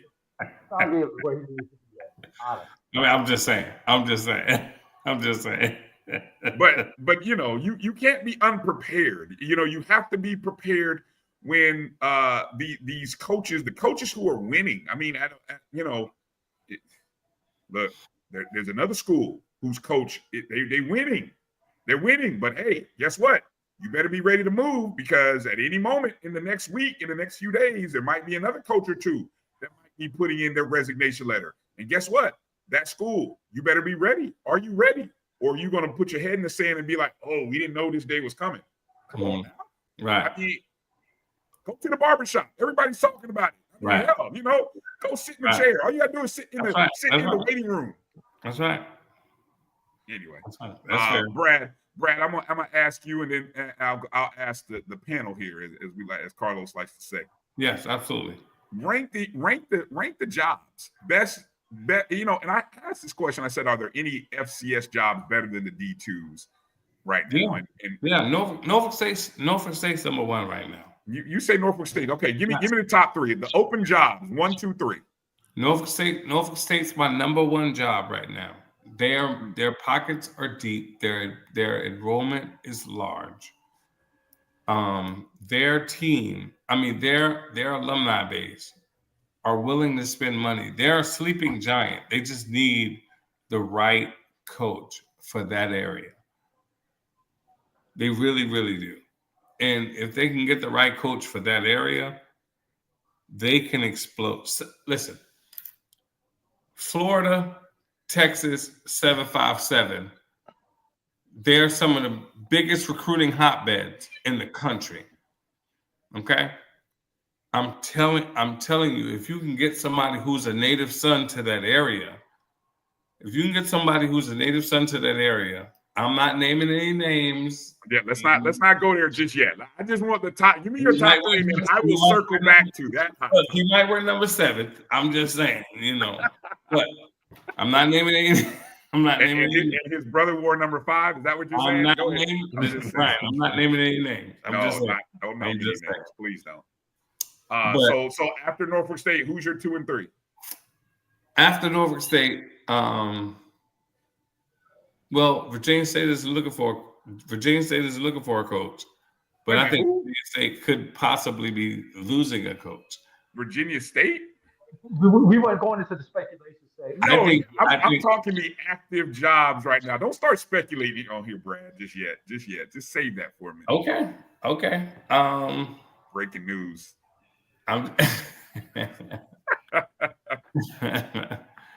Outside of them, I would say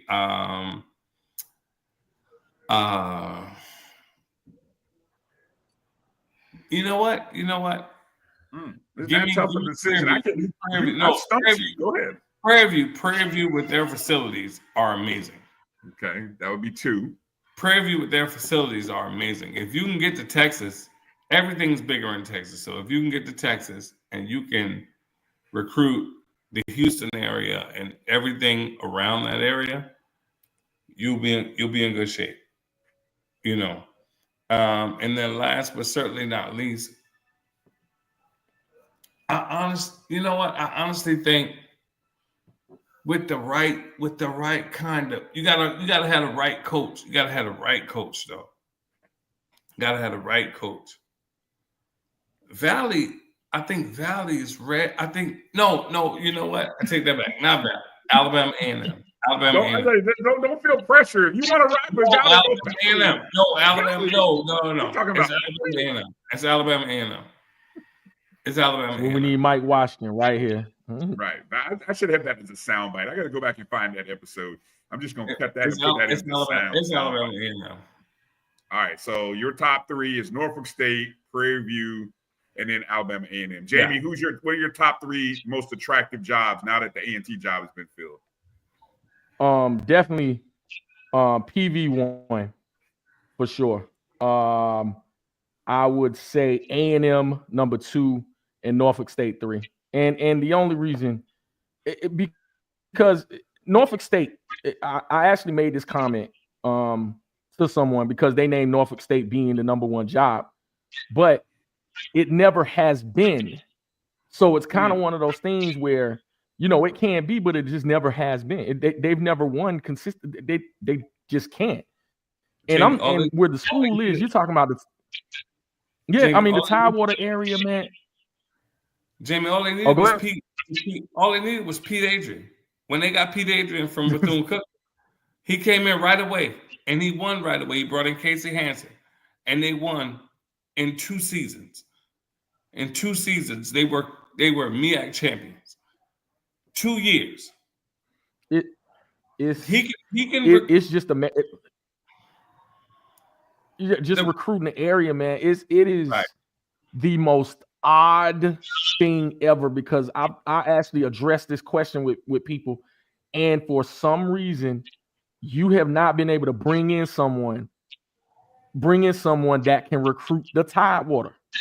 Like it is the craziest thing ever.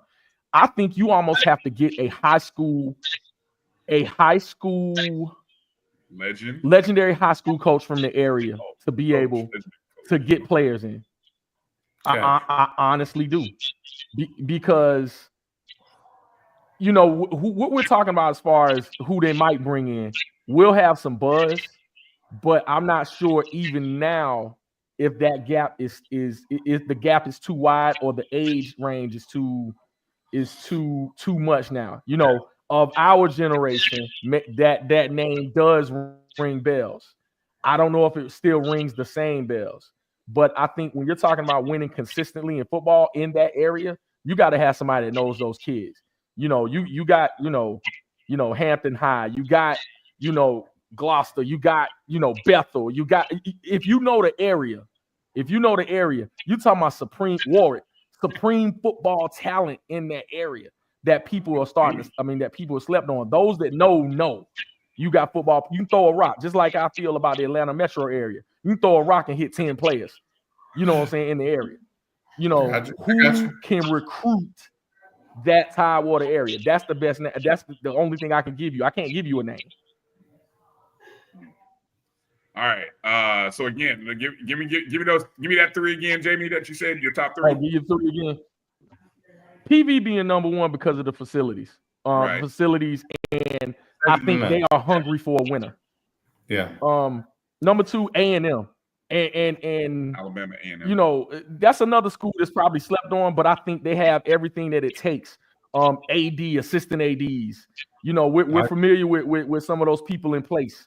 I think they're kind of similar to Norfolk in that, you know, they're gonna have to win to get that crowd to buy in. But I think they're a basketball school too, to be perfectly honest with you. And I think number three is Norfolk. Drew, what are your thoughts? Top three programs right now, coaching jobs that are vacant in the Division I level, FCS level. You know, I can't answer that in that manner. So okay. Whatever way you can answer it, then I'm gonna have to spin it a little bit, and I'm gonna look at this from a resource and support angle. Perspective angle, and I think Prairie View followed by Alabama A&M will be a 1-2 when it comes to that, and then Norfolk being a 3. Alabama A&M because of the technology base in that city of Huntsville, Alabama. If you can build something and start winning up there in Alabama, especially with the football-rich tradition in North Alabama, you know, a lot of those football players that y'all see at Auburn and University of Alabama come from that North Alabama area. So if you can get those players to stay at home and play at Alabama A&M, not we lost you. Lost your audio there, Drew. Yeah, I lost. Not UAH, Troy, UAB, and some of those other places. Then you can build something at Alabama A&M, and then hell, Prairie View. I mean, it's Texas. You can mix and still hit a good player in Texas. Yeah. Facts. The Virginia. I mean, I don't know if it's just the Winston-Salem State. I mean, just so many valid points there by my guy. But I will say this: best available job. All right, I'm not gonna get. Look, I'm gonna go from the standpoint of we're gonna transition to a little to the rumors because I know the. See, here's the thing. I think the right fit can turn all of these programs. They can all improve with the right fit. Right. So I don't know if, it's funny hearing you guys talk about. I don't know if any of these schools are really different than the other. Like, I mean, when I think about the winning over the past and what they have done over the last 10 to 20 years, I see Prairie View, I see Alabama A&M, and I see Norfolk all as being equal in the sense that, yeah, you've got nice stadiums, pretty nice facilities, nice regions of recruiting, but why hasn't it been done before? Mm-hmm. So to me, you know, that would sort of raise a little bit of a red flag with me. Like good people. I mean, so I go back to saying it's got to be the coach. It's got to be the right coach. You know, so you know when you look at some of the rumored names for the Norfolk State job, like I don't know now that Virginia Union is out of the playoffs, and probably should be maybe. Well, they are. They lost to Valdosta today. Yeah, they lost, but I was going to say, you know, that if I'm Norfolk State, if I'm not looking at, you know, 7. You know, I'm not looking at 7. I know 7 seems to be a hot name or a hot topic. I mean, seven doesn't have a college degree, and so okay. So, but I've heard that he is in school and that apparently, you know, he's supposed to be getting that degree when school finishes next week. So I don't know. I guess we have to wait to see another week whether that turns out to be true. Right. But I would at least be shaking the trees and knocking on doors and asking Dr. Alvin Parker and Dr. Henry Frazier. I'd be asking both of them because guess what both of them have shown? They have shown the ability to recruit and build successful programs right in your backyard. Yes. Facts. I'm gonna throw another. Big State. I would be going at the Big State's coach. Yeah. Who's Big State? Was that Virginia State? Virginia State. Oh, okay. Local State's Little State. Yeah. Oh, okay. How about this one? The longer the Prairie View job stays open, look into the state of Georgia and look at one Tremaine Jackson. Is that the guy from Valdosta? Yes. Former Texas Southern and everything. Yeah. Yes. Texas Southern. As long as Valdosta State keeps winning and their Prairie View job stays open, But they can't talk to him as long as he's playing. They can't talk to him as long as. That's why I say start trying to connect the dots. If Valdosta is 2 games away from the national championship, and I think I saw the national champions play on this past Saturday against Virginia Union. They are that good. If they wind up going to the national championship game, it's going to be after that national championship game before you make your Prairie View hire. I'm just speculating. That makes sense. That would make sense. That when we talk about good fits, you know, he's from the Houston area, knows the Houston area. Right. I would also. I was saying, and every Valdosta State has won 4 championships since like 2010, 2011. The 3 coaches that won those championships left the next year to it.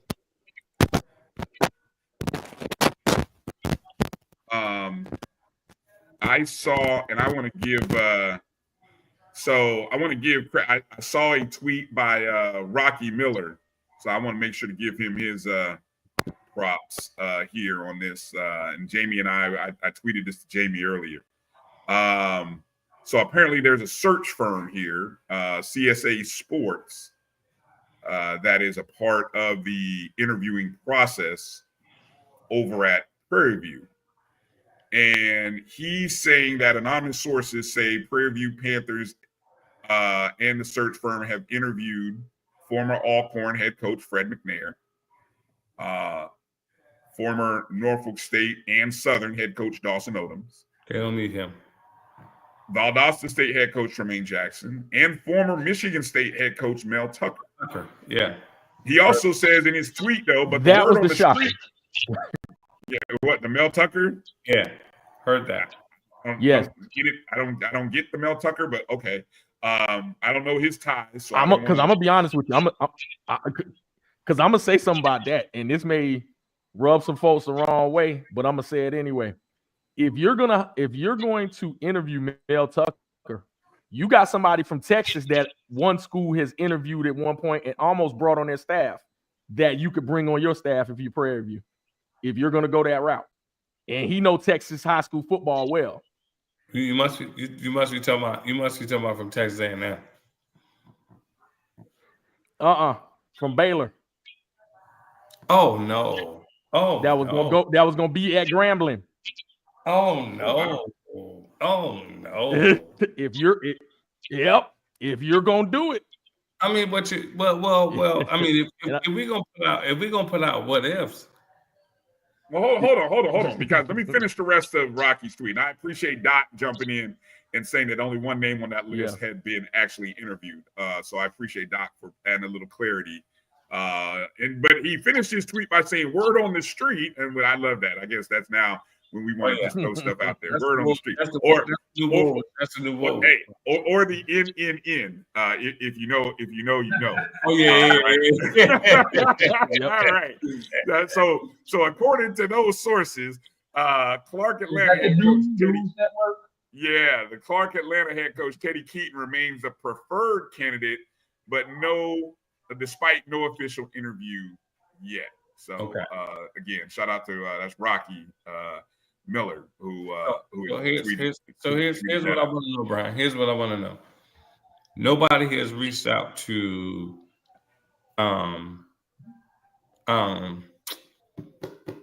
Chennis Berry. Nobody's reached out to Chennis Berry, right? No, because he's in the season. He's playing right now. Nobody's playing in championship. I wanted to make sure, sir. I just wanted to where are you going with that?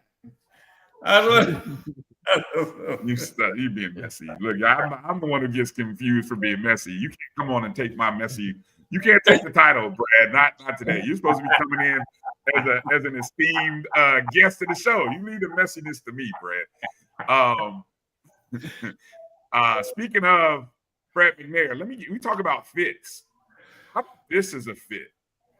How would Fred McNair look back in Mississippi at Mississippi Valley State? Great. How would that look? Great. Back in the SWAC, back in Mississippi. I think that's interesting. Itabena is 10 times bigger than Lorman, if we're being honest. Wait a minute, what? Itabena is 10 times larger than Lorman. Was that based on what? Land size, mass? No. Is that not population? If you look at Lorman is only, if you look at what's incorporated, Lorman is only Alcorn State. That's it. Brad, you are really not saying a whole lot when you say that having been to both Drew and to Lorman. I know. That's like saying a nickel is worth more money than a penny. That's not saying a whole lot. Well, I will say. Dr. Cavill just chimed in and said he left Alcorn due to lack of resources. Yeah. I don't know that if they're serious about winning, then they would have to come with a very unattractive package in order for him to take the job. Now, do I think he's good for the Prairie View job? Absolutely. Absolutely. I think he turns Prairie View into a winner right away. You're playing against the SWAC West.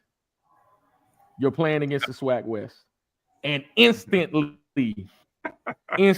with a little bit of recruiting, you're up there. I'm just being serious. Yeah, I think he turns them into a win. I think he turns them into a winner immediately. He would immediately become a threat to the team in Jackson, Mississippi, and the team in Tallahassee, Florida, for sure. Yes, okay. For sure. Now, let me throw something out there to you though, Brad. With why am I drawing the blank? The school that just dropped football, Mississippi College, now closing. Is there an opportunity for Valley to pick up some of those athletes from Mississippi College? Although it wasn't like Mississippi College was a D2 power either, but there's still numbers of players who are going to be looking for a home, who are going to be hungry because their football program got cut. Absolutely. There's opportunity, not only for Fred, but whoever the next Valley coach is. Right. No, you're absolutely right, and I don't have any qualms about that. I just know if he's at PV with the resources, the facilities, man, listen, he runs the SWAC West for the next 3 to 4 years, easy.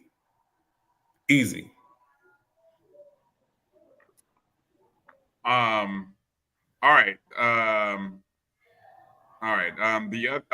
Real quick, what's, I know the D2 coaching jobs. I'm going to table the D2 coaching jobs because that may be a more interesting conversation next week. After some things happen or don't happen this upcoming week, as a lot of rumors are floating around. Right. But I will say this. I expect the number of DT jobs to increase. That's all I'm going to say. So right now we're at 5. There's an expectation and a thought that the number of D2 coaching jobs will increase before they decrease. Okay, I like that. Okay. And then before we take a break and get back into just a quick matchup again, South Carolina State, Jackson State Celebration Bowl, I got to talk about the significance of 2 former HBCU head coaches getting jobs this week at the FBS level over the weekend. Jerry Mack, former North Carolina Central, coach, MEAC champion, went to the Celebration Bowl. Is now the new head coach at Kennesaw State, where former Florida A&M University athletic director Milton Overton is now the AD at Kennesaw State. Okay. I think that was that Friday? Was that Friday? Something like that. Friday or maybe Saturday. I think so. It was announced. Maybe a couple of days before that, actually. But yeah, officially. Okay. But it was in this past week. Okay.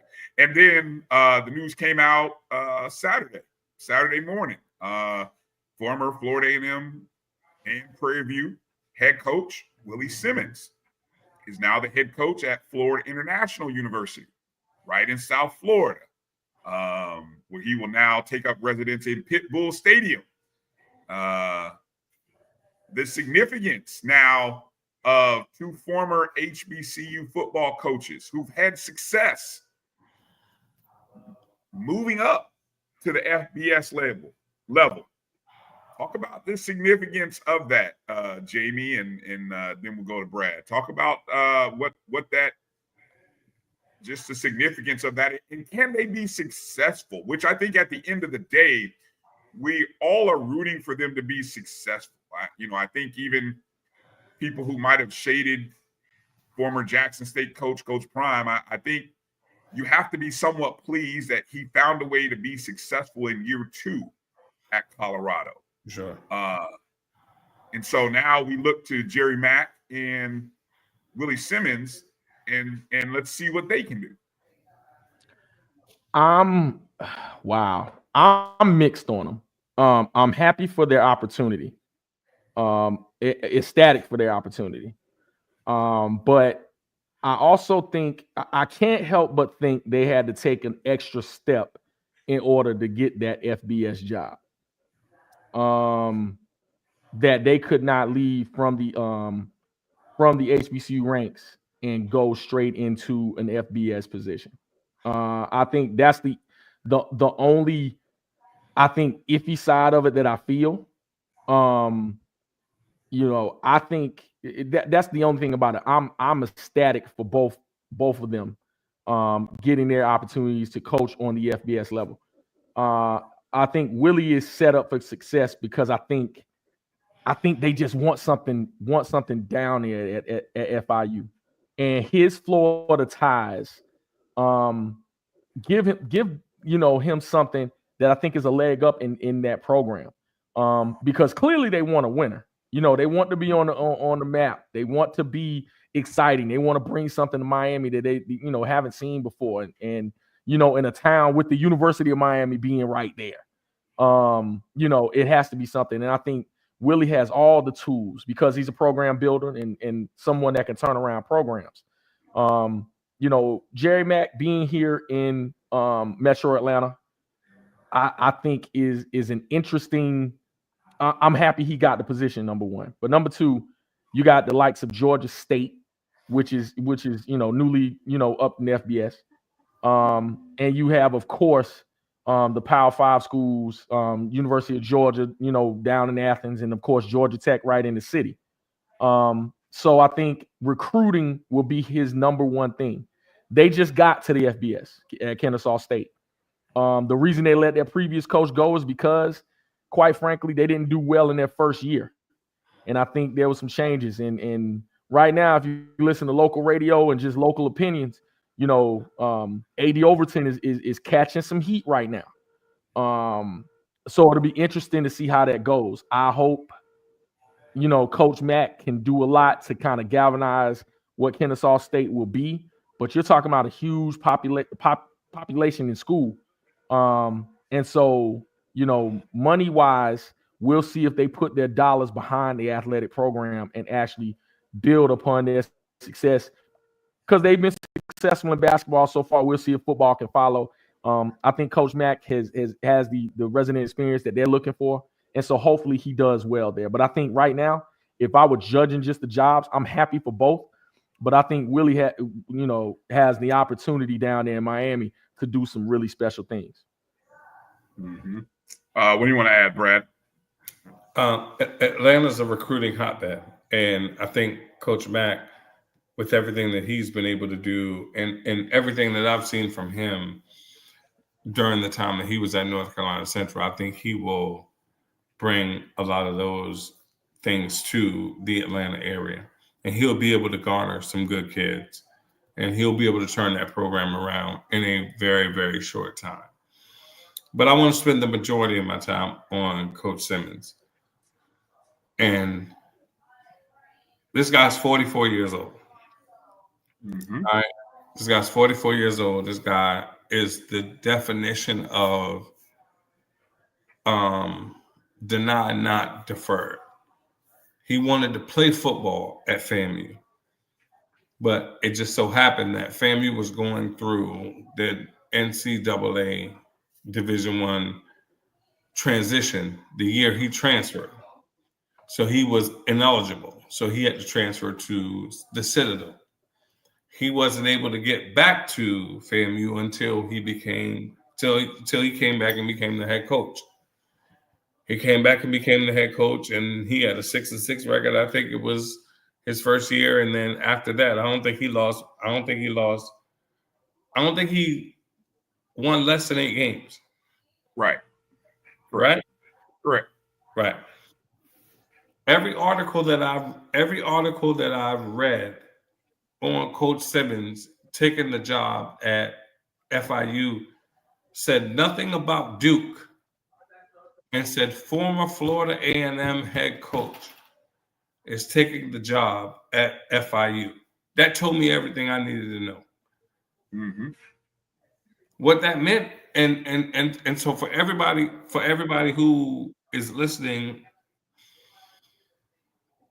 you can get there from wherever you are if you're good enough. Like point blank period. Jamie, you talked about having to take that additional step. And yeah, Coach Simmons had to take that running backs coach job at Duke under Mario Cristobal because that's his guy, right? But under duress, by the way. The fact of the matter was, it was his head. Come on, Manny Diaz. But Manny Diaz. I'm sorry, but the fact of the matter was, it was his head coaching experience that really sold the board of trustees, and everybody else to say, this is the guy. Why does this cap? He was a finalist for the job years ago. Matter of fact, he applied. Apparently, this came out. He was the previous coach had only been there like 2 or 3 seasons. He was a part of that process even then, 2 or 3 years ago. You're making my point, Brian. That's what I'm saying. He was a finalist years ago, but they wanted to see, can you do it in different? Can We know what you've done. We know what you've done at Prairie View. Let's see what you can do at Fayette. And then he goes to Fayette and he wins the national championship. And that's why that HBCU national championship means so much to him. And you know what? To be quite honest, Jamie, Buddy Pugh is a benevolent guy. He's a very benevolent guy. So he said, you know what? Hey, listen, I wanted 21. If you need this one, Willie, go ahead and get it. You know what I'm saying? To move it. But no. All jokes aside. Seriously, I love this. I love this for Willie, man. He's 44 years old, man. He is going to move the needle for so many other coaches that are going to come behind him and say, we see the blueprint. We know how we can get there now. You understand what I'm saying? And so I'm ecstatic. And I'm literally excited about what he's going to do at FIU. And I know he's going to do great things because he's a great coach. He's a leader of men. He galvanizes his team, you know, all of those good things. He is going to be successful there. No doubt about it in my mind. Go ahead, Drew. You know, Brad brought up something that I think is very important. And for those of us who coach, it's something that we have to remember. 9 times out of 10, we don't get that job when we go to that interview the first time. But when you interview well, you continue to fight the fight, and you have success where you're at, be it as the leader or a part of the successful staff. There's somebody who's usually in that room at that interview who was like, dang, I wish we would have gave that guy a chance. So the next time your name comes up on the candidate list or you sit down for that interview, they take you a little more seriously and they give you a chance. Most of the time for us, it's the second or third time that we've been in front of somebody before we actually get our opportunity. So just keep that in mind for these coaches. Because I guarantee you, if you look at these lists, when they make those lists public of who was the candidates and who interviewed and all that stuff, there's a reason why you see the same names on these lists a lot of times. They're trying to get out in front of as many people as humanly possible. So when somebody does become that decision maker, they remember when. They remember how well you interviewed, or on the flip side, how poorly you interviewed. That's fair. Yeah. And let's hope that none of our coaches who are out here, who are the hot names right now, become the Eric Bieniemy of HBCU football. Right. I remember 3-4 years ago, Eric Bieniemy was the hot assistant coach who everybody was waiting to see where he's going to get the next job. Well, he just got fired at UCLA. Right. Fair. All right. Let's do this. Let's take a short break. Come back. Let's wrap up the show with some quick conversation regarding the Celebration Bowl. Brad's got. I told Brad I had some interesting thoughts regarding South Carolina State, and so Brad's going to give us that perspective of how this South Carolina State team matches up to that previous team from 2021. So hang tight with us. You're watching the BCSN SportsWrap right here on the Black College Sports Network. Hit the thumbs up and the like button. If you're still here watching the show with us right now, take a second and hit the thumbs up and the like button, especially if you're in the comments. It helps the algorithms out. Even if you don't like what we're saying, at least, show some support of the show. It's much appreciated. So I appreciate all you guys doing that. We'll be back in just a moment right here on the Black College Sports Network. HBCU football fans, a champion will rise at Mercedes-Benz Stadium on December 14th. MEAC champions, SWAC champions, the Cricket Celebration Bowl, crowning an HBCU national champion. For event and ticket information, visit thecelebrationbowl.com. This is Brian Fulford. AD Drew and I are co-hosts of the BCSN SportsWrap. We talk about all things related to HBCU athletics. From the games, teams, coaches, and fan interest stories, we cover it all. You can find our shows on Facebook at BCSN SportsWrap, YouTube at MyJBN Online, and everywhere you listen to podcasts like Anchor, Spotify, Google, and Apple Podcasts. You can also find the show on the Jericho Broadcast Network's app. Make sure to download. We look forward to you joining the conversation and being a part of the show. Looking for the ultimate cultural experience of 2025? The Zora Outdoor Festival of the Arts is where you need to be. From January 31st to February 2nd, Eatonville, Florida will come alive with incredible live performances from the Levert Experience and the Bar Cave. Immerse yourself in interactive art. Shop from over 80 vendors. Take a journey through history with a new virtual tour app. And enjoy family-friendly STEM activities. Plus, don't miss the unforgettable R&B tribute to the legends, honoring talents such as Whitney Houston, Marvin Gaye, and Luther Vandross. This is more than a festival.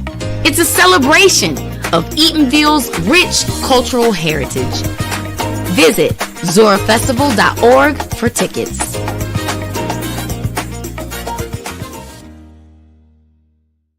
ESPN Band of the Year returns to Atlanta on December 13th. 4 marching bands will qualify for the big stage, where 2 national champions will be crowned. Follow us on social media for rankings updates throughout the season. And join us at Mercedes-Benz Stadium on December 13th. For event and ticket information, visit bandoftheyear.com.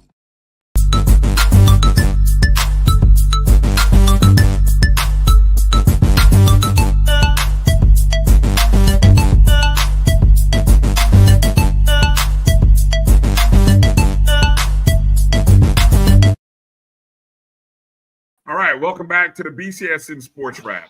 Bryan, AD, Jamie Walker, and Brad Gillens joining us tonight. Again, I want to remind everybody that ESPN Band of the Year competition is on Friday in the Atlanta, I don't even know what they call it. The Mercedes-Benz. I want to call it the Superdome, but no, it's the or the Georgia Dome, but no, it's the no, don't do that.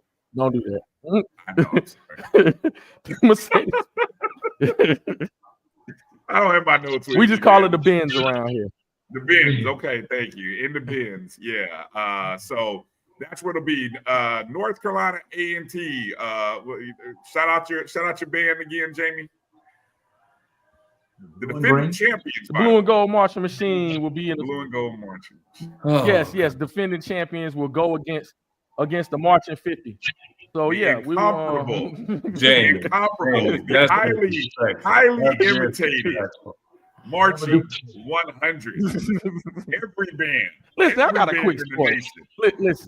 Listen, man.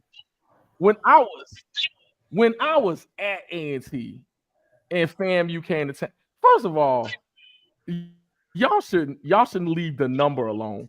There's not it might have been 300 people. Like, my God. I'm like, will y'all quit getting off of the stands? I bet it was 400, Jamie. Like 100. I guess it's supposed to be 100, man. That might be the biggest game. Is South Carolina State? You're talking about 90, 98? Yeah. Yeah. No, but I'm not going to. No, they're not the Marching 100 either, but that might be. 101. The Marching 101. Might be going backwards.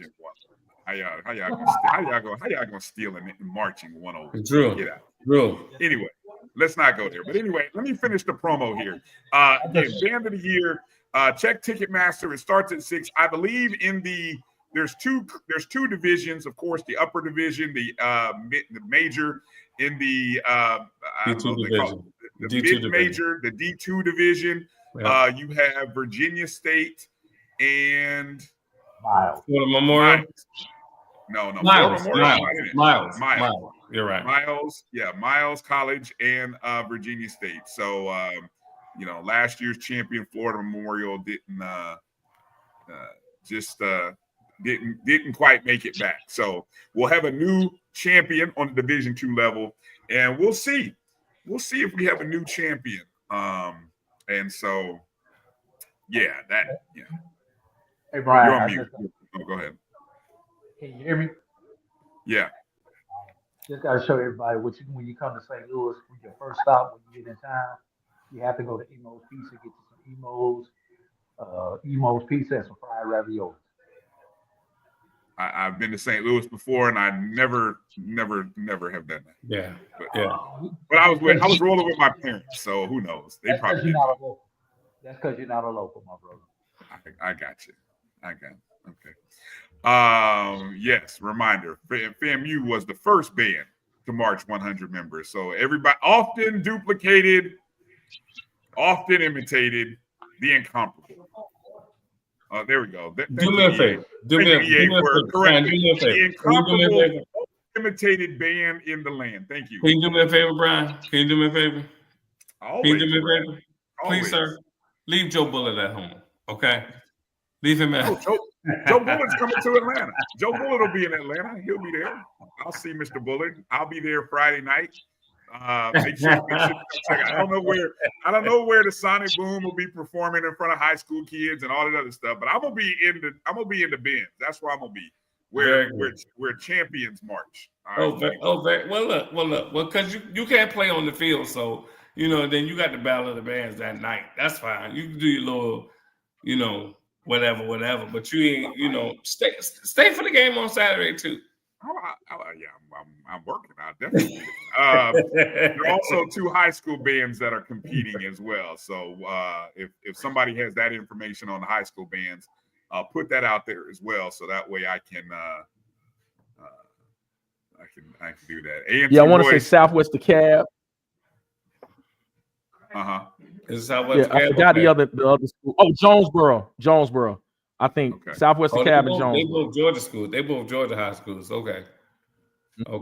Southwest DeKalb is FAMU Junior. So, yeah. Oh yeah. Okay. Real quick, I know originally I brought Brad. Obviously Brad is he's a source of great information from all over the place, from his time from covering Bethune-Cookman, from his years of studying on the highest of 7 hills in Tallahassee. Oh, God.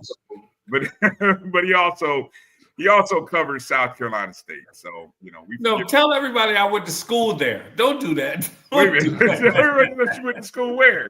You tell them. South Carolina State. I graduated from there, sir. All right. Okay. Yeah. So Brad went to school at South Carolina State. Okay. Anyway.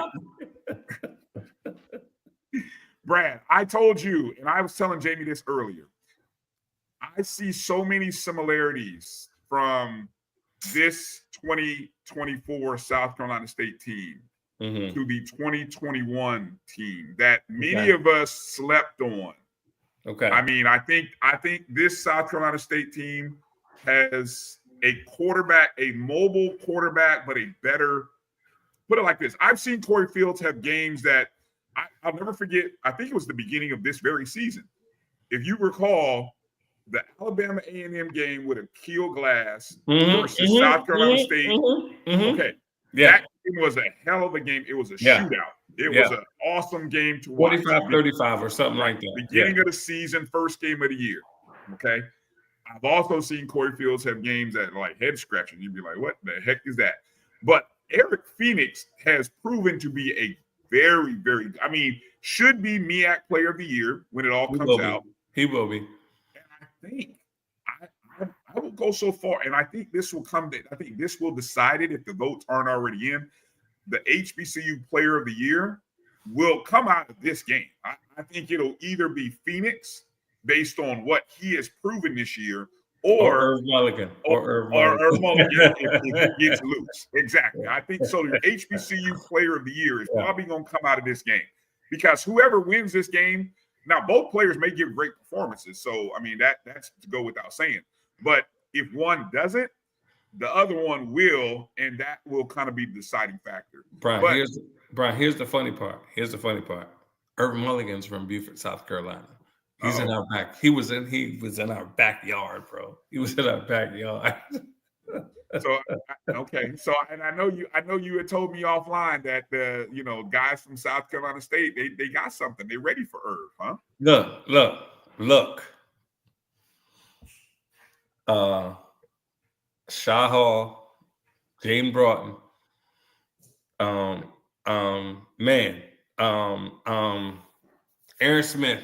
Smith. Like, John Hannibal. This Bill Hannibal. Oh my God. Listen, these guys are ready to go. Okay? These guys are ready to go. Now,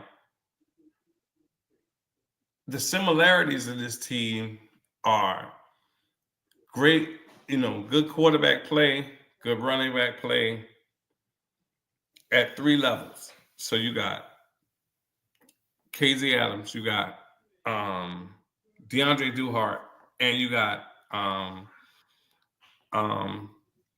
Tyler Smith, 10, right? At the wide receiver position, who your corners gonna check?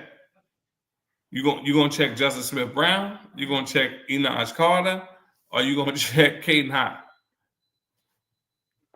And then when we get ready, and then if we want to go up the seam, are you gonna check Keyshawn Toney, the tight end, all conference?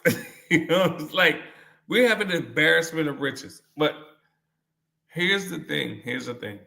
More importantly than anything else, these guys are solely focused on going 1-0 every week. That's all that matters. All we're trying to do is go 1-0 every week. We're not worried about what happens next week, next year, or any of that. We're just trying to go 1-0 every single week, fall in love with the process, and the process will predict the outcome. And I know all of this sounds like coaches speak, but I promise you, Coach has these guys so bought in. Man, you sound just like Chennis. Listen, these guys are so bought in. These guys are so bought in. They would run through a brick wall for him. I promise you. That is the God's honest truth. That's the God's honest truth. I think people will say the same about Jackson State players for Edwin, I'm not saying the Bulldogs are going to dominate the Tigers because I like coming in as the underdog, much like we did in 2021 when Dion and Shador and Shallow and all of the Coach Prime aura was everything, and nobody thought nothing of a little old South Carolina State who was 6-5. Well, they sure did. It's going to be a coronation. It was a coronation for Jackson State. It was. Until we smacked them in the mouth. And that's MEAC football. That's MEAC football. FAMU knows MEAC football because FAMU ain't been going from the MEAC that long. FAMU knows MEAC football. Jackson State knows MEAC football, so they're going to have to. They had to come to MEAC country to get some of them country boys like a Irv Mulligan, like those guys. You know what I'm saying? To be able to win in the trenches. So now, if you're asking me who's going to win at the end of the day, of course, I'm always going to say Bulldogs. But I'm not going to say like Bulldogs by 40, like JSU would say JSU by 40. I'm just going to say it'll be a very competitive game, and I want a very competitive game. And the reason I want a very competitive game is because of this, Brian. A very competitive game increases viewership, engagement, all of those good things. If it's a blowout, nobody wants to watch that. They want to watch something compelling. Right or wrong? No, I mean we've had compelling games the last 2 years. Obviously 3 years ago when South Carolina State beat Jackson, it was not compelling. It was pretty dominating. I want you to just quickly just tell us what are the two things that the two primary things that you think South Carolina State have to do to defeat Jackson State. South Carolina State will establish the run early. They will establish the run early.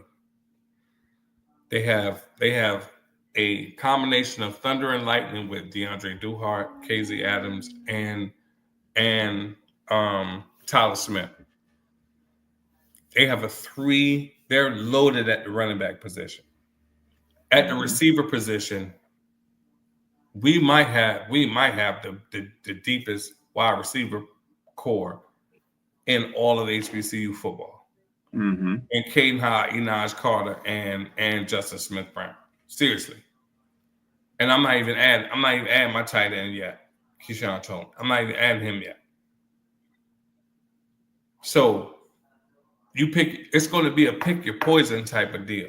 If we can establish things up front, and then not only that, on the defensive side, you got John Hannibal, you got a Shaw Hall, and you got James Broughton, who all have 8 to 10 sacks each, leading one of the top defenses in all of HBCU football. And then you got a Bobby Wagner type signal caller at like Aaron Smith as your middle linebacker. That's making sure that everything is good. Like if Jackson shows up with the team that played against Southern, they won't beat us. Seriously. They will not beat us. All right. Any of you, Jamie, Drew, any final thoughts that you have on this game? A matchup? What maybe a one matchup that you're most intrigued by, or that I know this is a Sunday. We got the rest of the week to break this game down. So obviously when we get to Atlanta, we'll probably dig deeper. But here on the Sunday, 6 days away from the game, what's one thing that you're either looking to do more research on or something that you're most interested in? I'll go first. Go ahead, Drew. I'm interested in the matchup on the outside with two teams that are so run heavy. Will these defenses be forced to play a lot of cover zero, leaving the corners out there on an island? And if so, which quarterback can take care of it? Because if either one of these teams establishes the run early, you're gonna have to sell out and have a lot of run blitzes to try to slow down the triple-headed monster at South Carolina State or the man at Jackson State. Whichever one it is, those corners will be out there on the island. Whose corner can cover one-on-one? I think that's a key matchup that everyone is going to need to look at, and how they're going to scheme for that defensively. So if you ask me, Brian, one thing to look at those matchups right there. All right, Jamie, what you got? I want to see primarily what that Jackson State passing game is going to look like versus the South Carolina State secondary. I think that because you're talking about two such run heavy teams, who can have that alternative to be able to keep or stay ahead of the chains with their passing game. That's kind of what I'm looking for in this. And I'll give another X factor, not necessarily in favor of Jackson State, but more so how they'll use them. Travis Terrell, who's coming home to play in this game. He's coming back to Atlanta. What are they going to do with him? Are they going to kick to, or will South Carolina State kick to him? How will he be used on offense for Jackson State? So those are the two things right now that I'm looking for. Whichever way this game goes, watch this game this Saturday. The winner of this game, we'll look back at this in 5 years and say this was the start of an era, one way or the other. Because we had the game, we had the legend against the new guy, against the NFL guy. Now you've got a first-year FCS coach and a coach who's his second year. This game, I'm not saying it could be. This game will be the start of an era for one of these two teams over the next 3 to 5 years. That much I will guarantee is going to occur on this Saturday. John Grant, Cops, here's my parting shot. Here's my parting shot. And I'm just putting this out in the ethos here. I'm hoping and I'm praying that next year that this game is between the dogs and the snakes. Can we not do that, Brad? Don't do No, that, Brad. Don't do that, Brad.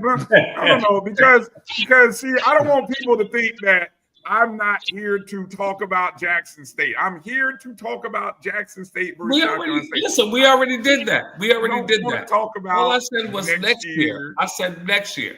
Don't want to talk about next year, Brad. No, we not. We got to get through. Brian, I want some get back from the game this Brad, early in this season. Well, don't reschedule. Don't reschedule the game for 2025, then, Brad. If you want to get back. That's what y'all did. Y'all rescheduled the game for another year, so you won't get back. Don't reschedule the game. We are here to talk about. See, you're gonna jinx yourself now. Don't mess around. Speaking of FAMU. On FAMU, because that is the one common opponent between these teams. So people are going to look back, although neither one of these teams are the same as they were in week 1 for South Carolina State, week 2 for FAMU, and on that October date for FAMU and Jackson State. But I guarantee you that those two games that FAMU played will be overanalyzed this week.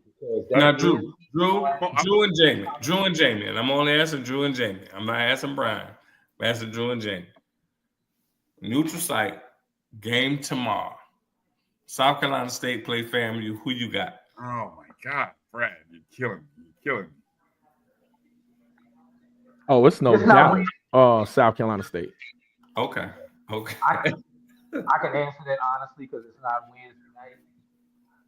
I'm leaning to the blue and red. Okay. Now, if you ask me on the Wednesday night, I'm gonna say orange and green. But I tell you what, though, if you stretch that out, man. But I'll say this: based on the changes that FAMU did make, I think the game plan goes better with what they do right now. So I don't think it's a matter. I think South Carolina State just got better since that game early on in the season. But I think FAMU has potential as well. Being, you're talking about Richardson, you're talking about Henry Burris calling the plays at this point, kind of going towards what they do better on offense. I think they score the ball better. So I'm not sure. But I think South Carolina's a better team right now. So, Jamie, we're not going to talk about the touchdown. We got to analyze it. They call incomplete. It is. We're not going to talk about that. Look, I'm gonna say something. Hold on. Let me say something. I think it'll be a mistake for any media person. I'm saying this early in the week. This as you hear any media person try to use the one game common opponent, it is a big mistake. And here's why. Here's why I'm gonna tell you it's a mistake. It is because South Carolina State is not the same team that they were the week 1 of the season. Yeah, absolutely. And South Carolina State, I'm going to say this, and I'll say it publicly on record. South Carolina State should have won that week 1 game. But because it was the first game of the season, defensively, they fell apart in the fourth quarter when it was winning time. They fell apart. FAMU took advantage of a couple of things from their scheme wise, and they caught y'all sleep in your work. First game of the season. That happens. It happens. That South Carolina State team is not the same team going into Atlanta. So if anybody wants to go use that game, you can. Now, is Jackson State the same team? I think Jackson State is the same team that played FAMU. Matter of fact, that team is a good second half defensive team. They've been a good second half defensive team the last 6 games of the season, 7 games of the season. So that's the key. To me, South Carolina State has to be able to impose their will by at least a touchdown to 10 points in the first half. You got to get on Jackson State, and if you walk into halftime with a tie game, I'm telling you now, I'm putting my money on Jackson State because I have watched that defense over the last 7 weeks. They haven't given up points, and I'm not going to go against that trend in the second half. So South Carolina State, you better jump on them in the first half. Like you said, Brad, if you're going to run the ball, you better run it down their throat. If you're going to force some turnovers, you better get them in the first half. Because if you let those cats get to the second half, that defense is going to lean on what they have done all year, which is great defense, whatever. I mean, give some credit to the coaching staff. The coaching staff must be doing something right when they get there in the locker room. And this team just has somehow responded better in the second half. So fair. I haven't seen what the Timona, I made sure to give out. I credited y'all. I talked about how great the dominant defense has been in the second half this year. 13 points over the last 7 games, only one fourth quarter score in that period. So, I mean, the trend tells you, and I pay attention to trends. Now, I also do believe, I'm going to say this too, I don't think Jackson State has played an offense as good as South Carolina State's. Not even my beloved FAMU was as good an offense as South Carolina State. Maybe the one offense that actually was as good was probably Alabama A&M, and they got hot there late in that game, and maybe Jackson State was kind of sleepwalking at that point of the game. I don't know, but I'm just saying. This is a complete South Carolina State team, and assuming that Eric Phoenix is not hurt still, this is a healthy South Carolina State team, which I cannot say with all uncertainty about Jackson State right now, especially from the quarterback position. So Brian, I would just say X factor. Yeah, I would just say this: all we want to do is go 1-0 every week. There you go. We just want to go 1-0 every. She loves thee. We just want to go 1-0 every week. All the JSU fans that's out there, we just want to go 1-0 every week. We not look. We just a small school from South Carolina. Podunk town. Stop it, man. Stop smallest it. Smallest school attendance wise in the MEAC. So you only have to worry about us. You know what I mean? All we trying to do is just win a couple games and then just see what happens. Anybody that thinks y'all are underdog are fools. This is not that 2021 squad. No, and it's funny. I haven't seen any. You know what's funny? I haven't even seen a predictive model yet, Drew. Like, you know how we always look at our predictive models. I haven't seen the computers with a predictive model on this game. Obviously, any kind of betting lines won't come out until probably Thursday or Friday, but I'm going to make a bold prediction. I got a feeling that Jackson State will be a favorite, and if they're a favorite, it's going to be anywhere from maybe 2.5 points. I'm going to say 2.5 points. I love it. Jackson State will probably be a favorite by 2.5 points. That's my guess. I love it. But so I would like to think it's a pick 'em. Look, I think it's a pick 'em, Timona. I do, but I don't think that's the betting. The betting lines won't do that because they want money to come in on one side or the other. So I think if they set it at 2.5, that means you're gonna get money on the one side of it. That's gonna take the 3 points of Jackson State winning by 3 or more, or you're gonna get people that say no, we can. Right. We can beat them. So I'm gonna tell you right now, it's JSU by 40. It's JSU by 40. Hey Brian, last thing. Yeah, last thing, and then we got to go. Can we get one prediction from everybody? I know we can get this one out the way today. Attendance will be Saturday. Ooh, all right. Attendance numbers closest to. Are we doing plus or minus a number, Drew, or you just want a prediction on that? We close to the pin. Close to the pin. Closest to the pin. Yeah, close to the pin. All right, we'll let Brad go first. Brad and Jamie, you guys go first and second. Close to the pin. Hey, look, I'm gonna go ahead and throw it out there. whoever's close to the pin, I got a $20 gift card to your favorite restaurant. 2 weeks. Oh wow, look at that. Coming in spending money. Okay. Yeah. 48,000. 48,000. Since I live in Atlanta, I'm gonna take 48,000. 48,000. 48,000 is Brad's number. 48,000. Okay, Jamie. Hold on. Well, I'm trying to get what the attendance numbers in previous years were, but go ahead, Jamie. Ooh, wow. I'm gonna say, oh, this is hard because you know what? I'm gonna take a shot at it, and I know John Grant wouldn't want this to happen. I'm gonna say closer to 40. 40. Yeah, I'm gonna say 40. Last year, we say 40. Don't get it out. I'm not gonna say it. I won't say it. I almost said it. You weren't even supposed to look it up, Ryan. Well, exactly. I still got to put a number out, regardless of whether I looked it up or not. All right, go ahead, Drew. Is it my turn or you? I asked the question, so I get to go last. Okay. Oh, I love some of you guys. 42. I have no. 42. That's the most random set of numbers I've ever seen. That must be. How you come up with that? I don't know. That must be code for something. That's just closing your eyes and punching 5 numbers on the. I know exactly. I'm telling you, it'll be more than Dim Boys 35. It'll be more than 31. It'll be more than 38.5. No, give me a number. We have yet to hit the 50, right? Right. Can you confirm that? That's confirmed. We have not made the 50. I can't confirm. Right. That's and Brad, you said 48. Jamie said 48. I feel like I need to be in. Jamie said 40. Jamie said 40. Jeez Louise. No, I said 40. I said 40.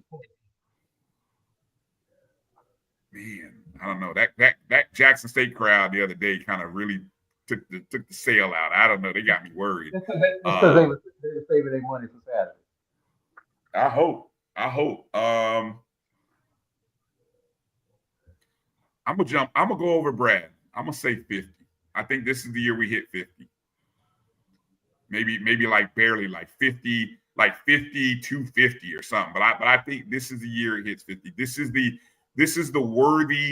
50K worthy matchup. And the last time these teams met, we almost got there. 46,314, I think. Yeah, and I think I'm going 50. Legit 1 versus 2 matchup. No if, ands, or but. I'm going solid 50. Both teams coming in with 2 losses. I'm going solid 50 here. 50 plus. 43. See, my other choice was 45, but I just feel 43. 43. Howard drew 40. Howard drew 46. 43. I'm still at 40. Howard drew 46. And you ain't gonna tell me South Carolina State not gonna have more people than Howard. And I'm gonna tell you what I'm thinking is gonna be the one factor. I'm thinking moving it up a week is gonna be a factor. Okay.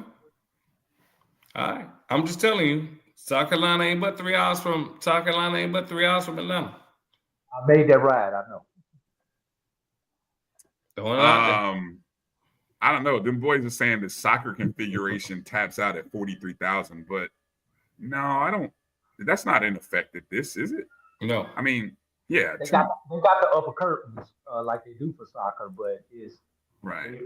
But see, the one thing you got to keep in mind, those sweet sales, people you can't see. Those suites are going to be full. All right. So there's our predictions. No score predictions just yet. We'll save those for later in the week. I want to wait to see when the betting lines come out, when the predictive models kind of do all the number crunching. Again, you heard it here. I'm predicting a 2.5-point spread. I'm predicting that Jackson State will be the favorite coming in, even though the computer rankings have South Carolina State ranked higher, like 1, and Jackson State being 3. So we'll see. All right. Brad, any closing thoughts here? Let's close it out the show. Just a quick word here so we can close out. Guys, listen. Hey, thank you for having me. You know, it's always a pleasure to jump on and be a part of, the podcast. Looking forward to seeing everybody in Atlanta next weekend. Hey, and on a personal note, my son's graduating from South Carolina State on Thursday. So I'll be in Orangeburg on Thursday to see him graduate because he's going to be a legacy because I graduated and he will be a graduate. I get to actually award him his degree. It's one of the things that South Carolina State does. So that's going to be amazing. You know what I mean? And then he and I we're going to drive up to Atlanta the next day for the pregame festivities and all that good stuff. So, hey, listen, guys, thank y'all for all y'all do. Thank y'all for being a part of Bow Village and helping me, kind of get my, thoughts and all that good stuff about Bulldog football out there, to the ethosphere. And hey, man, can't wait to see everybody in Atlanta next weekend. Yeah. Well, congratulations to you, Brad, and congratulations to your son. That's pretty cool tradition there. Yeah. Very, very cool. J-Dub, Jamie Walker, what you got? Man, I'm just looking forward to I still call this. I've been to every Celebration Bowl except one. And I call it the HBCU Media Family Reunion. And so I'm looking forward to seeing everybody, man. Just looking forward to fellowshipping and all the things, man. Hopefully we get together and partake in the game and some activities afterwards, man. So looking forward to seeing you all. Exactly. Looking forward to seeing you, Jamie, and everybody that we will see. It is like a HBCU Media Family Reunion. So good stuff. Good stuff. Drew. Brad, make sure that you get young Brad a young alumni shirt for when he comes to Atlanta on Friday and Saturday, so he can. Yes, sir. Absolutely. That's number one. Number two, I want to thank the Marching 100 for allowing Florida A&M the opportunity to bring home another fall championship. This time on Friday in the Band of the Year contest. That's going to occur right there. Low hanging fruit, Jamie. I got to reach for something, man. That's the only thing I can reach for right now. Outside, because why? All y'all would have done was made a banner for it anyway. And that's all right. That's all right. I'm not ready to reach into the basketball season yet for my alma mater. Right? And I do look forward to seeing all my media cohorts on Saturday.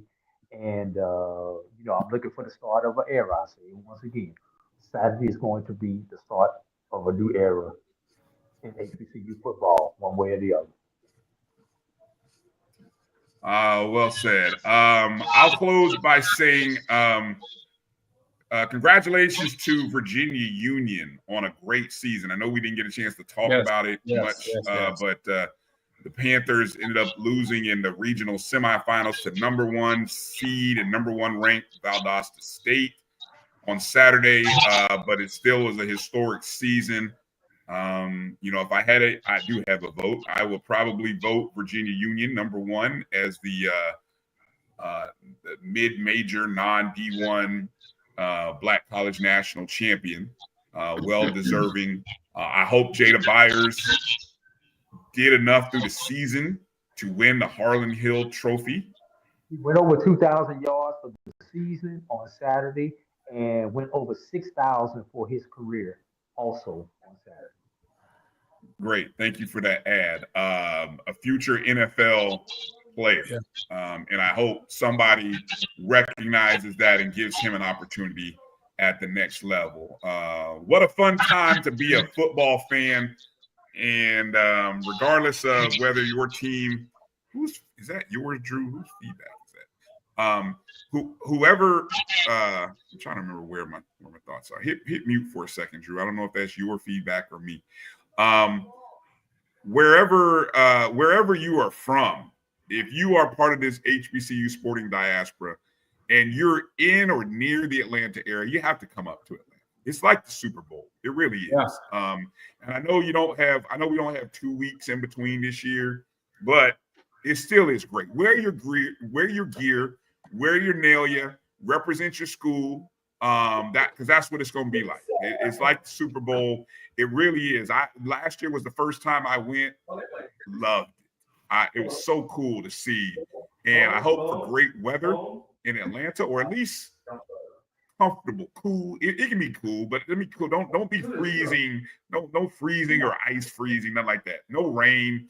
Even though the game is indoors, it's more important being able to get from side to side or get to place. And so, I'm sure you're going to see a lot of the media folk that you guys watch, whether it be our show or other shows on the Black College Sports Network or other networks. Support them. I mean, we're all out here trying to cover this HBCU sports thing and your favorite programs in all kinds of variety of ways. Some entertaining, more entertaining, some more informative, more factual, whatever the spectrum is. We're all trying to bring information and entertainment to you. And so we appreciate all of you consuming the content this football season. Let's have a great week. Let's have some interesting conversations. Let's look for some great storylines, because these are two amazing teams with some amazing young men and some amazing coaches. So I hope we get a chance to really learn more about these teams. And then at the end of the week, let's just watch them play, and let's watch and hope for a great game that lives up to the drama that is deserving of two of the top teams in HBCU football. All right. So with that said, for Coach Ferrasi Norman, who was on the show earlier, for Brad Gillens, you will see Brad at Celebration Bowl. For Jamie Walker, you'll see Jamie at the Celebration Bowl. For AD Drew and myself, you'll see us at the Celebration Bowl. We thank all of you for watching the BCSN Sports Wrap. Share the show. Please share the show with your friends, however and wherever you consume it. If you consume the BCSN Pod Zone, go download it there. Go subscribe, rate, and review our podcast on all of your platforms, Amazon, Spotify, iHeartRadio, Apple Podcasts. Everywhere you listen to podcasts, that's where you can find the show. Hit the thumbs up and the like button as you exit the building, and have a great week, and we will see you in the A. Peace out, everybody. Take care, everybody.